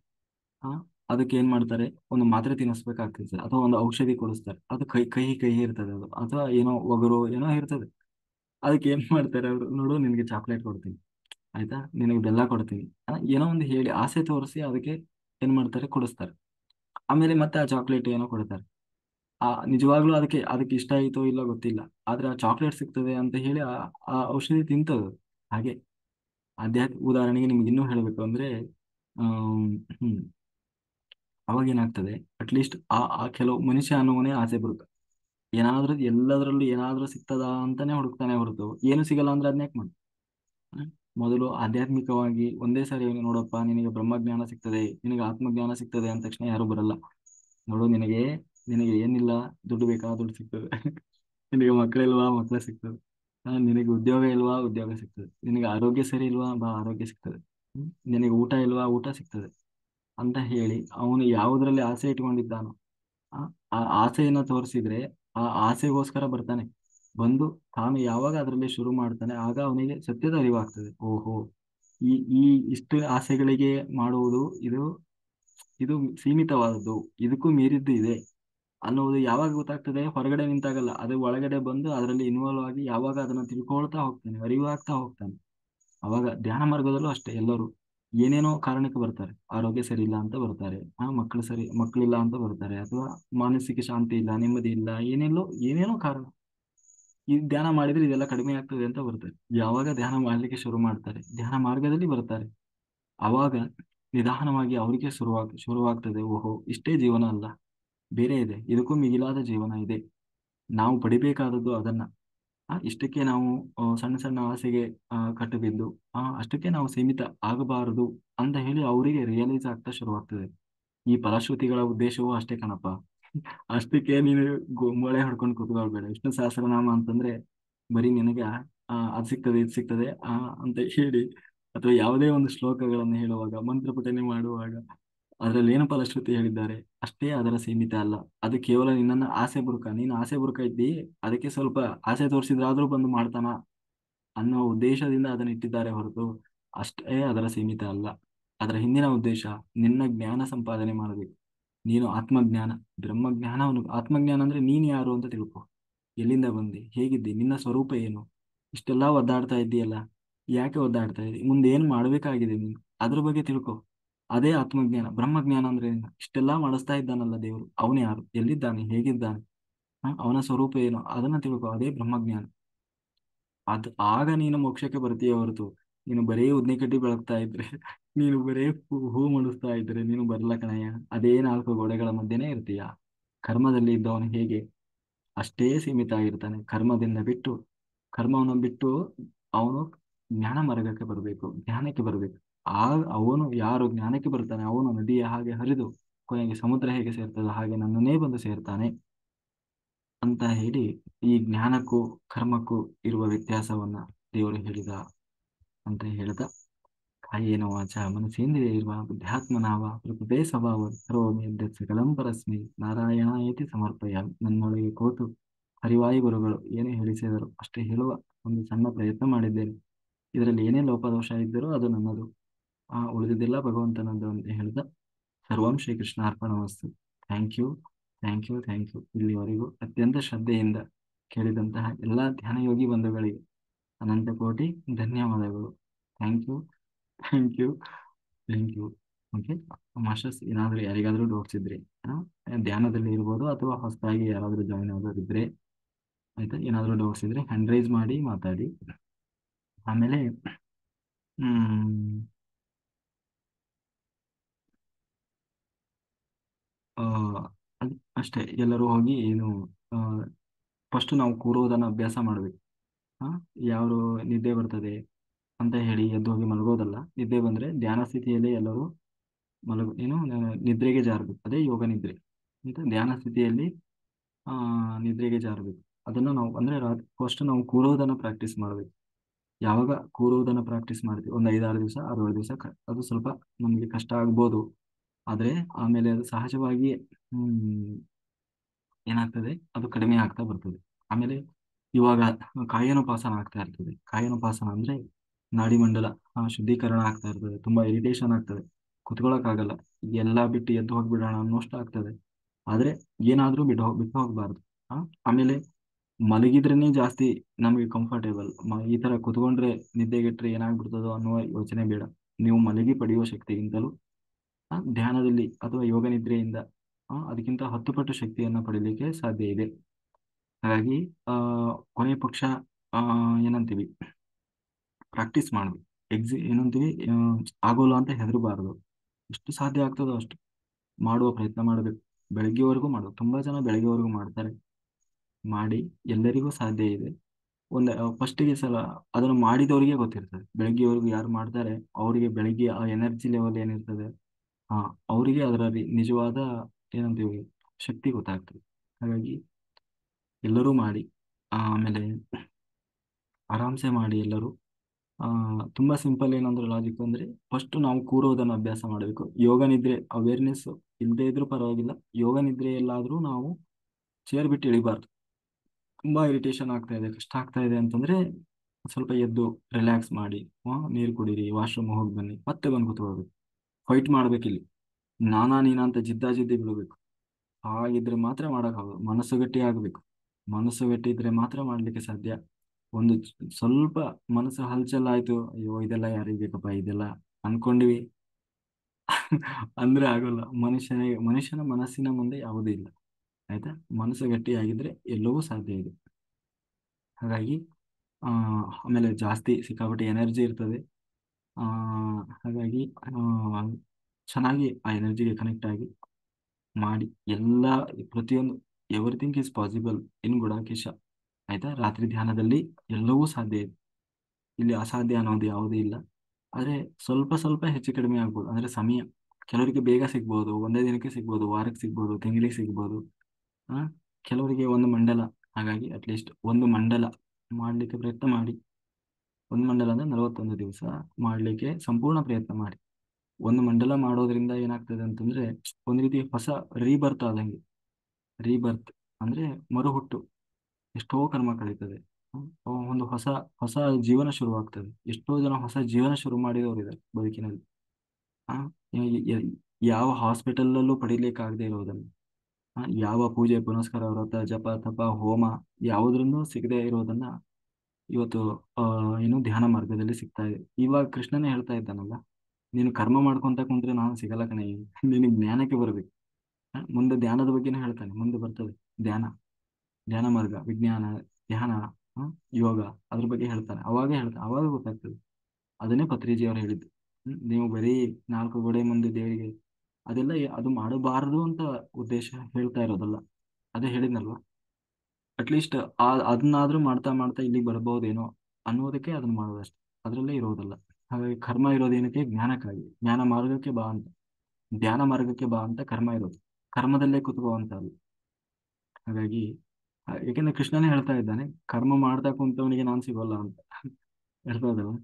ಹಾಗಾಗಿ ಆ ಅಲ್ಲಿ ಇರಬಾರ್ದು.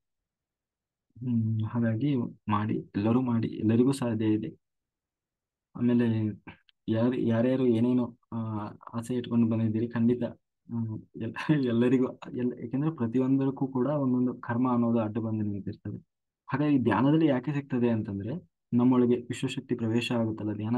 ನಾವು ಶ್ವಾಸದ ಮೇಲೆ ಗಮನ ಇಟ್ಟಾಗ ಅದು ನೇರವಾಗಿ ಎಲ್ಲಿ ಸ್ಪ್ರೆಡ್ ಆಗ್ತದೆ ಅಂದ್ರೆ ನಮ್ಮ ನಾಡಿಮಂಡಲದಲ್ಲಿ, ಎರಡನೇ ದೇಹ ನಾಡಿಮಂಡಲದಲ್ಲಿ ಶುರುವಾಗ್ತದೆ. ಏನು ಹರಿಲಿಕ್ಕೆ ಶುರುವಾಗ್ತದೆ. ನಮ್ಮ ಕರ್ಮಗಳೆಲ್ಲ ಕೂತಿರೋದೇ ನಾಡಿಮಂಡಲದಲ್ಲಿ.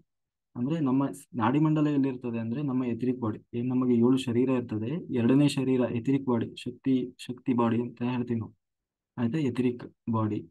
ಆ ಎಥಿರಿಕ್ ಬಾಡಿಯಲ್ಲಿ ಆ ನಾಡಿಮಂಡಲ ಇರ್ತದೆ. ಆ, ನಾಡಿಮಂಡಲ ಎಷ್ಟು ಅಂತಂದ್ರೆ 36,000 ಬಲಗಡೆ ಇರ್ತದೆ, 36,000 ಎಡಗಡೆ ನಾಡಿಗಳಿರ್ತವೆ. ಲಾಸ್ಟ್ಗೆ ಇಲ್ಲಿ ಬ್ರಹ್ಮರಂಧ್ರಕ್ಕೆ ಹೋಗಿ ಅದು ಒಂದು ಪಾಯಿಂಟ್ ಅಲ್ಲಿ ಜಾಯಿಂಟ್ ಆಗಿರ್ತದೆ. ಲಾಸ್ಟಿಗೆ ಇಲ್ಲಿಂದನೇ ಜೀವ ಬಂದಿರ್ತಾನೆ.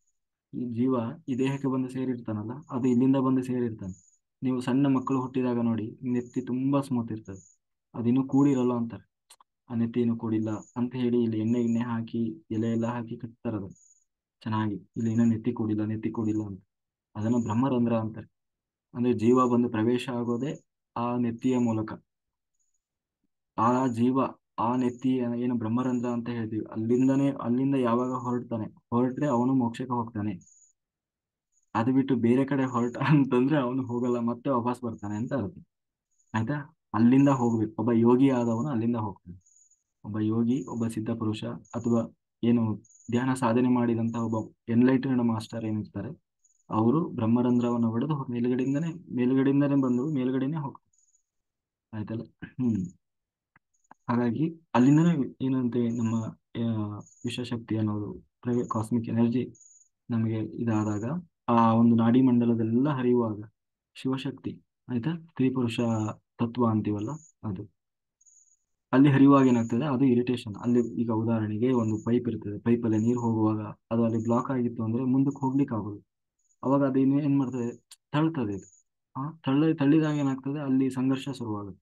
ಹಾಗೆ ನಮ್ಗೆ ಏನಾದ್ರು ಬ್ಲಾಕೇಜಸ್ ಎಲ್ಲ ಕೂತಿರ್ತದಲ್ಲ, ಅಲ್ಲಿ ಅದು ಹೋಗ್ಲಿಕ್ಕೆ ಸಾಧ್ಯ ಆಗದೇ ಇರುವಾಗ ಅಲ್ಲಿ ಇರಿಟೇಷನ್ ಶುರುವಾಗುತ್ತೆ. ಅಂದ್ರೆ ಸೊಂಟ ನೋವು ಬರೋದು, ಕೈ ನೋವು ಬರೋದು, ಕಾಲು ನೋವು ಬರೋದು, ಇಲ್ಲಿ ಇಷ್ಟು ದಿವಸ ಇಲ್ಲದೆ ಇರೋದೆಲ್ಲ ಶುರುವಾಗ್ತದೆ. ಕೊನೆಗೆ ಎಷ್ಟು ಇರಿಟೇಷನ್ ಆಗ್ತದೆ ಅಂದ್ರೆ, ಏನೂ ಬೇಡ, ಎಲ್ಲ ಬಿಟ್ಟು ಎದ್ದು ಓಡಿ ಓಡಿ ಹೋಗ್ಬಿಡೋಣ, ಸುಮ್ಮನೆ ಹೋಗಿ ಮಲ್ಕೊಂಡ್ ಬಿಡೋಣ ಅನ್ನುವಷ್ಟು ಆಗ್ತದೆ. ಆಯ್ತಾ? ಹಾಗೆ ಆ ಏನಾದ್ರೂ ಕೂಡ ನಾವು ಬಿಡಬಾರ್ದು, ಫಸ್ಟ್ ಫೈಟ್ ಮಾಡ್ಬೇಕು. ಇದು ಹಾಗಾಗಿ ಕೊನೆವರೆಗೂ ಹೀಗೆ ಇರ್ತದ ಅಂತಂದ್ರೆ ಇಲ್ಲ, ಕಾಯಾನುಪಾಸನ ಒಂದು ಹಂತದವರೆಗೆ. ಎಸ್, ಮಾತಾಡಿ ಸರ್. ಸರ್ ಸರ್ ನಮಸ್ಕಾರ ಸರ್. ಹಾ, ನಮಸ್ತೆ ನಮಸ್ತೆ. ಸರ್ ನಾ ಶಿವಕುಮಾರ್ ಅಂತ ಬೀದರ್ ಜಿಲ್ಲೆಯಿಂದ ಮಾತಾಡ್ತಾರೆ ಸರ್. ಹಾ, ಹೇಳಿ ಸರ್. ಸರ್ ಮಾರ್ನಿಂಗ್ ನಲ್ಲಿ ಫೋನ್ ಹಚ್ಚಿದ್ದೀನಿ ಸರ್ ನಿಮಗೆ. ಹಾ, ಸರ್ ಈ ಆತ್ಮಕ್ಕ ಹುಟ್ಟು ಸಾವು ಇರಬಾರ್ದಂದ್ರೆ ಏನ್ ಮಾಡ್ಬೇಕು ಸರ್? ಪುನಃ ಪುನಃ ಹುಟ್ಟು ಸಾವು ಬೇಡದಂದ್ರೆ? ಆತ್ಮಕ್ಕೆ ಹುಟ್ಟು ಇಲ್ಲ, ಸಾವು ಇಲ್ಲ ಸರ್. ಮೊನ್ನೆ ಹೇಳಿದೀವಲ್ಲ. ಹೌದು ಸರ್. ಹೌದು, ಆತ್ಮಕ್ಕಲ್ಲ ಹುಟ್ಟು ಸಾವು ಇರೋದು, ದೇಹಕ್ಕೆ ಇದೆ ಹುಟ್ಟು ಸಾವು. ಹಾ ಸರ್. ಆ ಜನನ ಮರಣ, ಹ್ಮ್ ಒಂದು ಏನು ಚಕ್ರ ಏನಿದೆ, ಅದರಿಂದ ಹಾ ಸರ್. ಅದರಿಂದ ತಪ್ಪಿಸಿಕೊಳ್ಳೋದೇ ಮೋಕ್ಷ ಅಂತ. ಹ್ಮ್ ಅದೇ ಸರ್ ಅದು ಆಗಬೇಕು ಅಂದ್ರೆ ಕರ್ಮ ಕಳಿಬೇಕು, ಎಲ್ಲ ಕರ್ಮಗಳನ್ನ ಕಳ್ಕೊಳ್ಬೇಕು ನಾವು, ಪರಿಶುದ್ಧರಾಗ್ಬೇಕು. ಹಾ, ಶುದ್ಧ ಸ್ಥಿತಿಗೆ ಹೋಗ್ಬೇಕು. ಹಾ, ಹೌದೌದು ಸರ್. ಕರ್ಮ ಕಳ್ಕೊಳ್ಳಿಕ್ಕೆ ಇರುವ ಮಾರ್ಗ ಯಾವುದು ಅಂದ್ರೆ ಅದು ಧ್ಯಾನ ಮಾರ್ಗ. ಧ್ಯಾನದಲ್ಲಿ ನಿರಂತರ ಧ್ಯಾನ ಮಾಡ್ತಾ ಮಾಡ್ತಾ ಮಾಡ್ತಾ ಆ ಕರ್ಮಗಳೆಲ್ಲ ಕಳಿತಾ ಬರ್ತದೆ. ಹಾ, ಓಕೆ ಆ ಓಕೆ ಓಕೆ. ಕಳಿತಾ ಕಳಿತಾ ಕಳಿತಾ ಶುದ್ಧ ಶುದ್ಧ ನೀರು ಅಥವಾ ಒಂದು ಶುದ್ಧ ಸ್ಥಿತಿ ಏನಿರ್ತದೆ, ಆತ್ಮದ ಶುದ್ಧ ಸ್ಥಿತಿ, ಆ ಶುದ್ಧ ಸ್ಥಿತಿಯನ್ನು ಯಾವಾಗ ಹೊಂದುತ್ತಾನೆ, ಅಲ್ಲಿಗೆ ಅವನಿಗೆ, ಈಗ ಒಬ್ಬ ಹುಟ್ಟಿ ಬರ್ತಾನೆ ಅಂತಂದ್ರೆ ಕಾರಣ ಏನು, ಅವನಿಗೆ ಕರ್ಮ ಇರೋದನ್ನ ಅದನ್ನ ತೀರ್ಸ್ಲಿಕ್ಕಾಗಿ ಬರ್ತಾನೆ. ಆ ಕರ್ಮ ಹೌದು ಸರ್. ಎಲ್ಲ ಕಳಿತು ಅಲ್ಲ, ಅವನಿಗೆ ಪರಿಶುದ್ಧ ಸ್ಥಿತಿಗೆ ತಲುಪಿದ ಅಂದ್ರೆ ಅವನು ಹೊರಟ. ಜೊತೆಗೆ ಲೋಕ ಕಲ್ಯಾಣದ ಕೆಲವು ಸೇವೆನೂ ಮಾಡ್ಬೇಕು ಅವನು. ಬರೀ ಕರ್ಮ ಕಳ್ಕೊಂಡ್ರೆ ಸಾಲದು, ಯಾಕೆಂದ್ರೆ ಈ ಲೋಕ ಅವನಿಗೆ ಸಹಾಯ ಮಾಡಿದೆ ಎಲ್ಲ ಕಳ್ಕೊಳ್ಳಿಕ್ಕೆ. ಆ ಅವನು ಆಧ್ಯಾತ್ಮಿಕವಾಗಿ ಸಾಧನೆ ಮಾಡಲಿಕ್ಕೆ ಆ ಒಂದು ಸಹಾಯ ಮಾಡಿರ್ತದೆ, ಇದರ ಋಣ ಇರ್ತದೆ. ಅಂದ್ರೆ ನಾವು ಋಷಿನ ಅಂತೀವಲ್ಲ, ಹಾಗೆ. ಹೌದು ಸರ್. ಅದನ್ನ ತೀರಿಸ್ಬೇಕು. ಅದನ್ನ ತೀರಿಸೋದು ಹೇಗೆ ಅಂತಂದ್ರೆ ಯೋಗಿಗಳ ಸೇವೆ ಮಾಡಬೇಕು. ಆ ಆಮೇಲೆ ಧ್ಯಾನಗಳನ್ನ ಪ್ರಚಾರ ಮಾಡಬೇಕು, ಧ್ಯಾನ ಪ್ರಚಾರ ಮಾಡಬೇಕು. ಆದಷ್ಟು ಎಷ್ಟು ಜನರಿಗೆ ಸಾಧ್ಯ ಆಗ್ತದೋ ಅಷ್ಟು ಆ ಧ್ಯಾನ ಪ್ರಚಾರ ಮಾಡಬೇಕು. ಆಮೇಲೆ ಏನಂತೀವಿ, ಎಲ್ಲಿ ಆ ಯೋಗಿಗಳು ಧ್ಯಾನ ಯಜ್ಞಗಳು ನಡೀತವೆ ಅಲ್ಲಿ ಹೋಗಿ ಸೇವೆ ಮಾಡಬೇಕು, ಅಲ್ಲಿ ದಾನ ಮಾಡಬೇಕು, ಅನ್ನದಾನ ಮಾಡಬೇಕು. ಆಯ್ತಾ? ಈ ತರದೆಲ್ಲ ಇದನ್ನ ಮಾಡ್ತಾ ಇರ್ಬೇಕು. ಅವಾಗ ಏನಾಗ್ತದೆ, ಸರ್ ಅವಾಗ ಸರ್ ಏನಾಗ್ತದೆ, ಕರ್ಮವೂ ಕಳೀತದೆ. ಜೊತೆಗೆ ನಾವು ಒಂದು ಲೋಕ ಕಲ್ಯಾಣಕ್ಕಾಗಿ ನಾವು ಕೊಟ್ಟಾಗ ನಮ್ಮನ್ನ ನಮ್ಮನ್ನು ಲೋಕ ಉದ್ಧಾರ ಮಾಡ್ತಾ ಇದೆಯಲ್ಲ, ನಮಗೂ ಸಹಾಯ ಮಾಡಿದೆ, ನಾವು ಎನ್ಲೈಟೆಡ್ ಆಗ್ಲಿಕ್ಕೆ, ಆ, ಆತ್ಮದ ಏನಂತೀವಿ ಮೋಕ್ಷ ಸಾಧನೆ ಮಾಡ್ಲಿಕ್ಕೆ. ಅದಕ್ಕಾಗಿ ನಾವು ಪ್ರತಿಯಾಗಿ ನಾವು ಲೋಕಕ್ಕಾಗಿ ಅಂತಲೂ ಕೂಡ ಕೊಡಬೇಕಾಗ್ತದೆ. ಅವಾಗ ಮಾತ್ರ ನಾವು ಆ ಮೋಕ್ಷಕ್ಕೆ ಹೋಗ್ಲಿಕ್ಕೆ ಸಾಧ್ಯ. ಒಂದ್ ವೇಳೆ ಹೋದ್ರೂ ಕೂಡ ಮತ್ತೆ ವಾಪಸ್ ಬರ್ಬೇಕಾಗ್ತದೆ, ಏನು ಅಷ್ಟು ಸೇವೆ ಮಾಡ್ಲಿಕ್ಕಾಗಿ ಅಂತ. ಸರ್ ಇನ್ನೊಂದು ಸರ್, ಕುಂಡಲಿ ಶಕ್ತಿ ಬಗ್ಗೆ ಇವಾಗ ಹೇಳಿದಿರಲ್ಲ ಸರ್. ಅದು ಕುಂಡಲಿ ಶಕ್ತಿ ನಮ್ಗೊಬ್ರು ಮಾಸ್ಟರ್ ಹೇಳಿದ್ದಾರೆ ಸರ್. ಎಲ್ಲೋ ಹಿಂಗ ನಿಮ್ ಜಟ್ಕಿ ಬರ್ತಂದ್ರೆ ಯಾವ್ದೋ ಚಕ್ರ ಬ್ಲಾಕೇಜ್ ಇದೆ ಅಂತ ಹೇಳಿ ಸರ್. ಹ್ಮ್ ಹಂಗನೂ ಆಗ್ಬೋದು ಸರ್. ಹೌದೌದು, ಎಲ್ಲಾ ಚಕ್ರನು ಬ್ಲಾಕೇಜ್ ಇದ್ದೇ ಇರ್ತವೆ. ಯಾವ್ದು ಒಂದೇ ಸರಿ ಯಾರಿಗೂ ಆಕ್ಟಿವ್ ಇರಲ್ಲ. ಯಾಕೆಂದ್ರೆ ಅದೇ ಹಾ ಹೇಳಿಲ್ಲ, ಪ್ರತಿಯೊಂದಕ್ಕೂ ಕರ್ಮ ಅನ್ನೋದು ಅಂಟ್ಕೊಂಡಿರ್ತದೆ.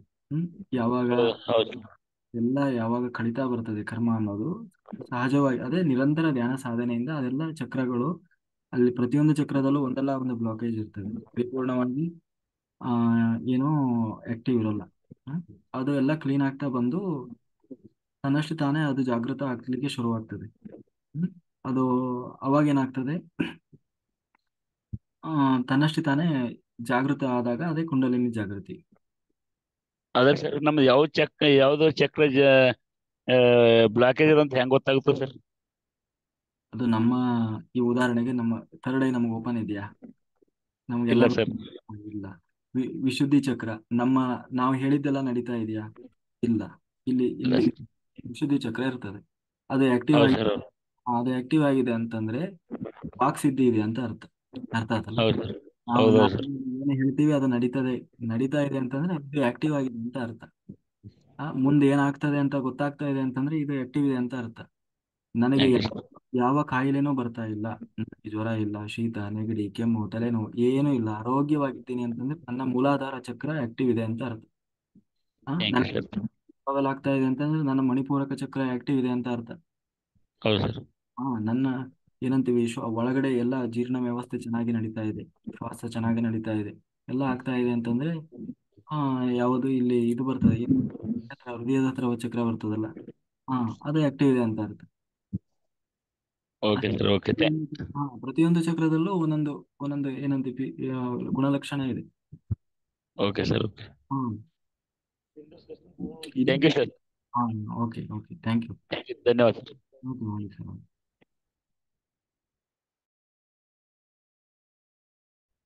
Very good. ಹಾಗೆ ಸೇವೆ ಮಾಡಿ ಎಲ್ಲೆಲ್ಲ ಅವಕಾಶ ಸಿಗ್ತದೆ. ಆಮೇಲೆ ಹೇಳಿದ್ದಾರೆ ಪತ್ರಿಜಿ ಅವರು, ಆಮೇಲೆ ಇದರ ಮುಂದೆ ಇವರನ್ನು ಹೇಳ್ತಾರೆ, ನಾವು ಕರ್ಮಕ್ಕೆ ಸೇವೆ ಮಾಡುವುದು ಬೇರೆ, ಜ್ಞಾನಿಗಳ ಸೇವೆ ಮಾಡುವುದು ಬೇರೆ. ಉದಾಹರಣೆಗೆ ಎಲ್ಲರೂ ಕರ್ಮ ಅನುಭವಿಸ್ತಾ ಇರ್ತಾರೆ, ಅವರಿಗೆ ಉದಾಹರಣೆಗೆ ಯಾರೋ ನಾವು ಭಿಕ್ಷುಕನಿಗೆ ಕೊಡ್ತೀವಿ, ಅಥವಾ ಯಾರೋ ತುಂಬಾ ಕಷ್ಟದಲ್ಲಿ ಇರ್ತಾರೆ ಅವರಿಗೆ ಕೊಡ್ತೀವಿ. ಅದು ನಿಜವಾಗ್ಲೂ ನಮ್ಮನ್ನ ಆತ್ಮ ಸಾಧನೆಗೆ ಸಹಾಯ ಮಾಡ್ತದ ಅಂತಂದ್ರೆ ಇಲ್ಲ. ಅದು ನಾವು ಅವರ ಕರ್ಮದಲ್ಲಿ ಇಂಟರ್ಫಿಯರ್ ಆದಾಗ ಅದು ನಮ್ಮ ಆಧ್ಯಾತ್ಮಿಕ ಸಾಧನೆಗೆ ಅದು ನಮಗೆ ಸಹಾಯ ಮಾಡುವಂಥದ್ದಲ್ಲ. ಎಲ್ಲಿ ಯೋಗಿಗಳಿದ್ದಾರೆ, ಎಲ್ಲಿ ಯೋಗಿಗಳು ಏನಂತೀವಿ ಧ್ಯಾನ ಧ್ಯಾನ ಯಜ್ಞಗಳು ನಡೀತಾ ಇದೆ, ಯೋಗಿಗಳು ಸಾಧನೆ ಮಾಡ್ತಾ ಇದ್ದಾರೆ ಅಂತ ಯಾವುದಾದ್ರೂ ವೆಜಿಟೇರಿಯನ್ ರ್ಯಾಲಿ ನಡೀತಾ ಇದ್ರೆ ಅಲ್ಲಿ ಭಾಗವಹಿಸಿ, ಯಥಾಶಕ್ತಿ ದಾನ ಧರ್ಮ ಮಾಡಿ ಅಲ್ಲಿ, ಆಯ್ತಾ. ಆಮೇಲೆ ಎಲ್ಲಿ ಆ ಏನಂತೀವಿ ಅನ್ನದಾನ ನಡೀತಾ ಇದೆ, ಎಲ್ಲರಿಗೂ ಅಲ್ಲ, ಯೋಗಿಗಳೆಲ್ಲ ಸೇರಿ ಒಂದ್ ಕಡೆ ಸೇರ್ತಾರೆ, ಅಂತಲ್ಲಿ ಹೋಗಿ ಅನ್ನದಾನ ಮಾಡುವುದು, ಸೇವೆ ಮಾಡುವುದು, ಅವಾಗ ನಮ್ಮ ಶಕ್ತಿ ಜಾಸ್ತಿ ಆಗ್ತದೆ, ನಮ್ಮಲ್ಲಿರೋ ಬ್ಲಾಕೇಜ್ಗಳು ಕ್ಲಿಯರ್ ಆಗ್ತವೆ.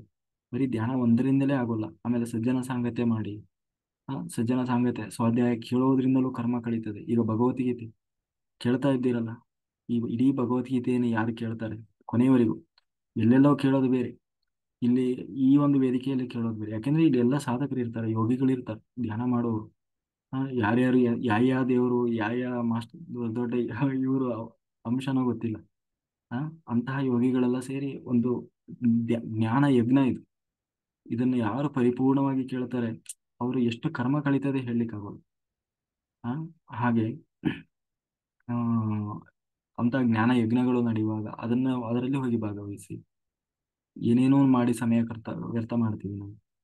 ಟಿವಿ ನೋಡಿ ವ್ಯರ್ಥ ಮಾಡ್ತೀವಿ, ಧಾರಾವಾಹಿ ನೋಡಿ ಟೈಮ್ ವೇಸ್ಟ್ ಮಾಡ್ತೀವಿ, ಯಾವ್ದ್ರಿಂದನೂ ಪಡೆಯೋಲ್ಲ.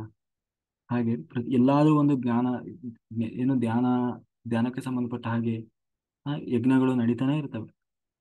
ಇನ್ನು ಸದ್ಯದಲ್ಲೇ ಈಗ ಕೂಡಲ ಸಂಗಮದಲ್ಲಿ ನಡೀತದೆ, ಆಮೇಲೆ ಬಳ್ಳಾರಿಯಲ್ಲಿ ನಡೀತದೆ. ಇವಾಗ ಈ ಡಿಸೆಂಬರ್ 1ಕ್ಕೆ ಇವರು ಕನಿಕಾ ಮಾಸ್ಟರ್ ಅವರು ಏನು ಯಜ್ಞ ನಡೆಸ್ತಾ ಇದ್ದಾರೆ, ಅದು ಹಳ್ಳಿಯಲ್ಲಿ ಮಾಡ್ತಾ ಇದ್ದಾರೆ ಅವರು. ಹಳ್ಳಿಯಲ್ಲಿ ಅಂದ್ರೆ ಹಳ್ಳಿ ಜನರಿಗೆ ಸಿಗಬೇಕು ಅಂತ, ಎಲ್ಲರೂ ನಾವು ನಗರದಲ್ಲಿ ದೊಡ್ಡ ದೊಡ್ಡ ಸಿಟಿಯಲ್ಲಿ ಹೋಗಿ ಯಜ್ಞಗಳನ್ನು ಮಾಡಿದ್ರೆ, ಅವರು ಹಳ್ಳಿ ಜನರಿಗೆ ಅಂತ ಹಳ್ಳಿಯಲ್ಲಿ ಮಾಡ್ತಾ ಇದ್ದಾರೆ. ಆಮೇಲೆ ಸಾಮಾನ್ಯವಾಗಿ ಹಳ್ಳಿಲಿ ಮಾಡುವಾಗ ಏನಾಗ್ತದೆ, ಅವರಿಗೆ ಅಲ್ಲಿ ಪಾಪ ಜನ ಅಲ್ಲಿಯವರು ಮೊದಲೇ ಅಲ್ಲಿ ಕೂಲಿ ಕಾರ್ಮಿಕರು ಇರ್ತಾರೆ, ಅಥವಾ ಹಳ್ಳಿ ಜನರಿಗೆ ಅಷ್ಟೊಂದು ಇನ್ಕಮ್ ಇರಲ್ಲ, ಅಲ್ಲಿ ಯಾರು ದಾನ ಧರ್ಮ ಅಷ್ಟೊಂದು ಇರಲ್ಲ, ಅಂತವರಿಗೆ ಕೊಡ್ಬೇಕು ನಾವು. ಇವತ್ತು ನಾನು ಇದ್ರಲ್ಲಿ ಗ್ರೂಪಲ್ಲಿ ಶೇರ್ ಮಾಡಿದ್ದೆ ನೋಡಿ. ಆ ಹಾ ಅಂತಹ ಇದರಲ್ಲಿ ಕೊಡುವಾಗ, ಹಾಗಂತ ನಾವು ಇಂಥದಕ್ಕೆ ಕೊಟ್ಟದ್ದು ಯಾವುದು ವ್ಯರ್ಥ ಅಲ್ಲ. ನಾವು 10,000 ಕೊಟ್ಟರೆ ಅದು ನಮಗೆ 10 ಪಟ್ಟು ವಾಪಸ್ ಬರ್ತದೆ, ಯೂನಿವರ್ಸ್ ನಮಗೆ ವಾಪಸ್ ಕೊಡುತ್ತೆ. ಅಂದ್ರೆ ಅದು ಅದು ನಮಗೆ ಯಾವತ್ತೂ ಹೊರೆಯಾಗಲ್ಲ. ಆ ಹಾಗೆ ಅಂತಹ ಇದರಲ್ಲಿ ನಾವು ಸದ್ವಿನಿಯೋಗ ಮಾಡಬೇಕು. ಸುಮ್ಮನೆ ಯಾರ್ಯಾರಿಗೋ ಫಂಡ್ ಹಾಕೋದಲ್ಲ, ಯಾರ್ಯಾರಿಗೋ ರಾಜಕೀಯ ಪಕ್ಷ ಅಂತೆ ಅದಂತೆ ಇದಂತೆ, ಅದು ಯಾವತ್ತೂ ನಮಗೆ ಮತ್ತೆ ವಾಪಸ್ ಸಿಗುವಂಥದ್ದಲ್ಲ. ಅಡ್ವರ್ಟೈಸ್ಮೆಂಟು ಅಲ್ಲಿ ಇಲ್ಲಿ ಏನೇನಕ್ಕೋ ಹಾಕೋದಕ್ಕಿಂತ ಯೋಗಿಗಳಿಗೆ ಹಾಕಬೇಕು. ಯೋಗಿಗಳಿಗೆ ಅಂತ ಕೊಡಬೇಕು, ಅನ್ನದಾನ ಮಾಡು ಅಂತ ಯೋಗಿಗಳು ಅನ್ನದಾನ ಮಾಡುವಲ್ಲಿ ಅಂತಲ್ಲಿ ಹೋಗಿ ನಾವು ಸೇವೆ ಮಾಡು, ಕೊನೆ ಪಕ್ಷ ಹಣವನ್ನೇ ಕೊಡಬೇಕು ಅಂತಿಲ್ಲ. ಹೋಗಿ ಸೇವೆ ಮಾಡಿದ್ರೂ ಕೂಡ ಅಷ್ಟು ಅಷ್ಟು ಕರ್ಮ ಕಳೀತದೆ. ಹಾಗೆ ಹಾಗಾಗಿ ಮಾಡಿ, ಎಲ್ಲೆಲ್ಲ ಅವಕಾಶ ಸಿಗ್ತದೆ ಅಲ್ಲೆಲ್ಲ ಯಥಾಶಕ್ತಿ ಮಾಡಿ, ಕೆಲಸ ಮಾಡಿ, ಸೇವೆ ಮಾಡಿ, ದಾನ ಮಾಡಿ, ಧರ್ಮ ಮಾಡಿ, ಅನ್ನದಾನ ಸೇವೆ ಮಾಡಿ. ದುಡ್ಡೇ ಕೊಡ್ಬೇಕಂತೇನಿಲ್ಲ, ಯಾವ ರೀತಿಯಲ್ಲೋ ಬೇಕಾದರೂ ನಾವು ಅವರಿಗೆ ಹೋಗಿ ಆಮೇಲೆ ಧ್ಯಾನ ಪ್ರಚಾರ ಮಾಡಿ, ಯಾರು ಕಷ್ಟದಲ್ಲಿದ್ದಾರೆ, ಯಾರಿಗೆ ಆಸಕ್ತಿ ಇದೆ ಅವರಿಗೆ ಹೇಳ್ಕೊಡ್ಬೇಕು. ಅವಾಗ ನಮ್ಮಲ್ಲಿ ಶಕ್ತಿ ಜಾಸ್ತಿ ಆಗ್ತಾ ಹೋಗ್ತದೆ, ಕರ್ಮ ಕಳೀತಾ ಹೋಗ್ತದೆ. Okay, thank you. ನಾವೀಗ ಸಂಕಲ್ಪ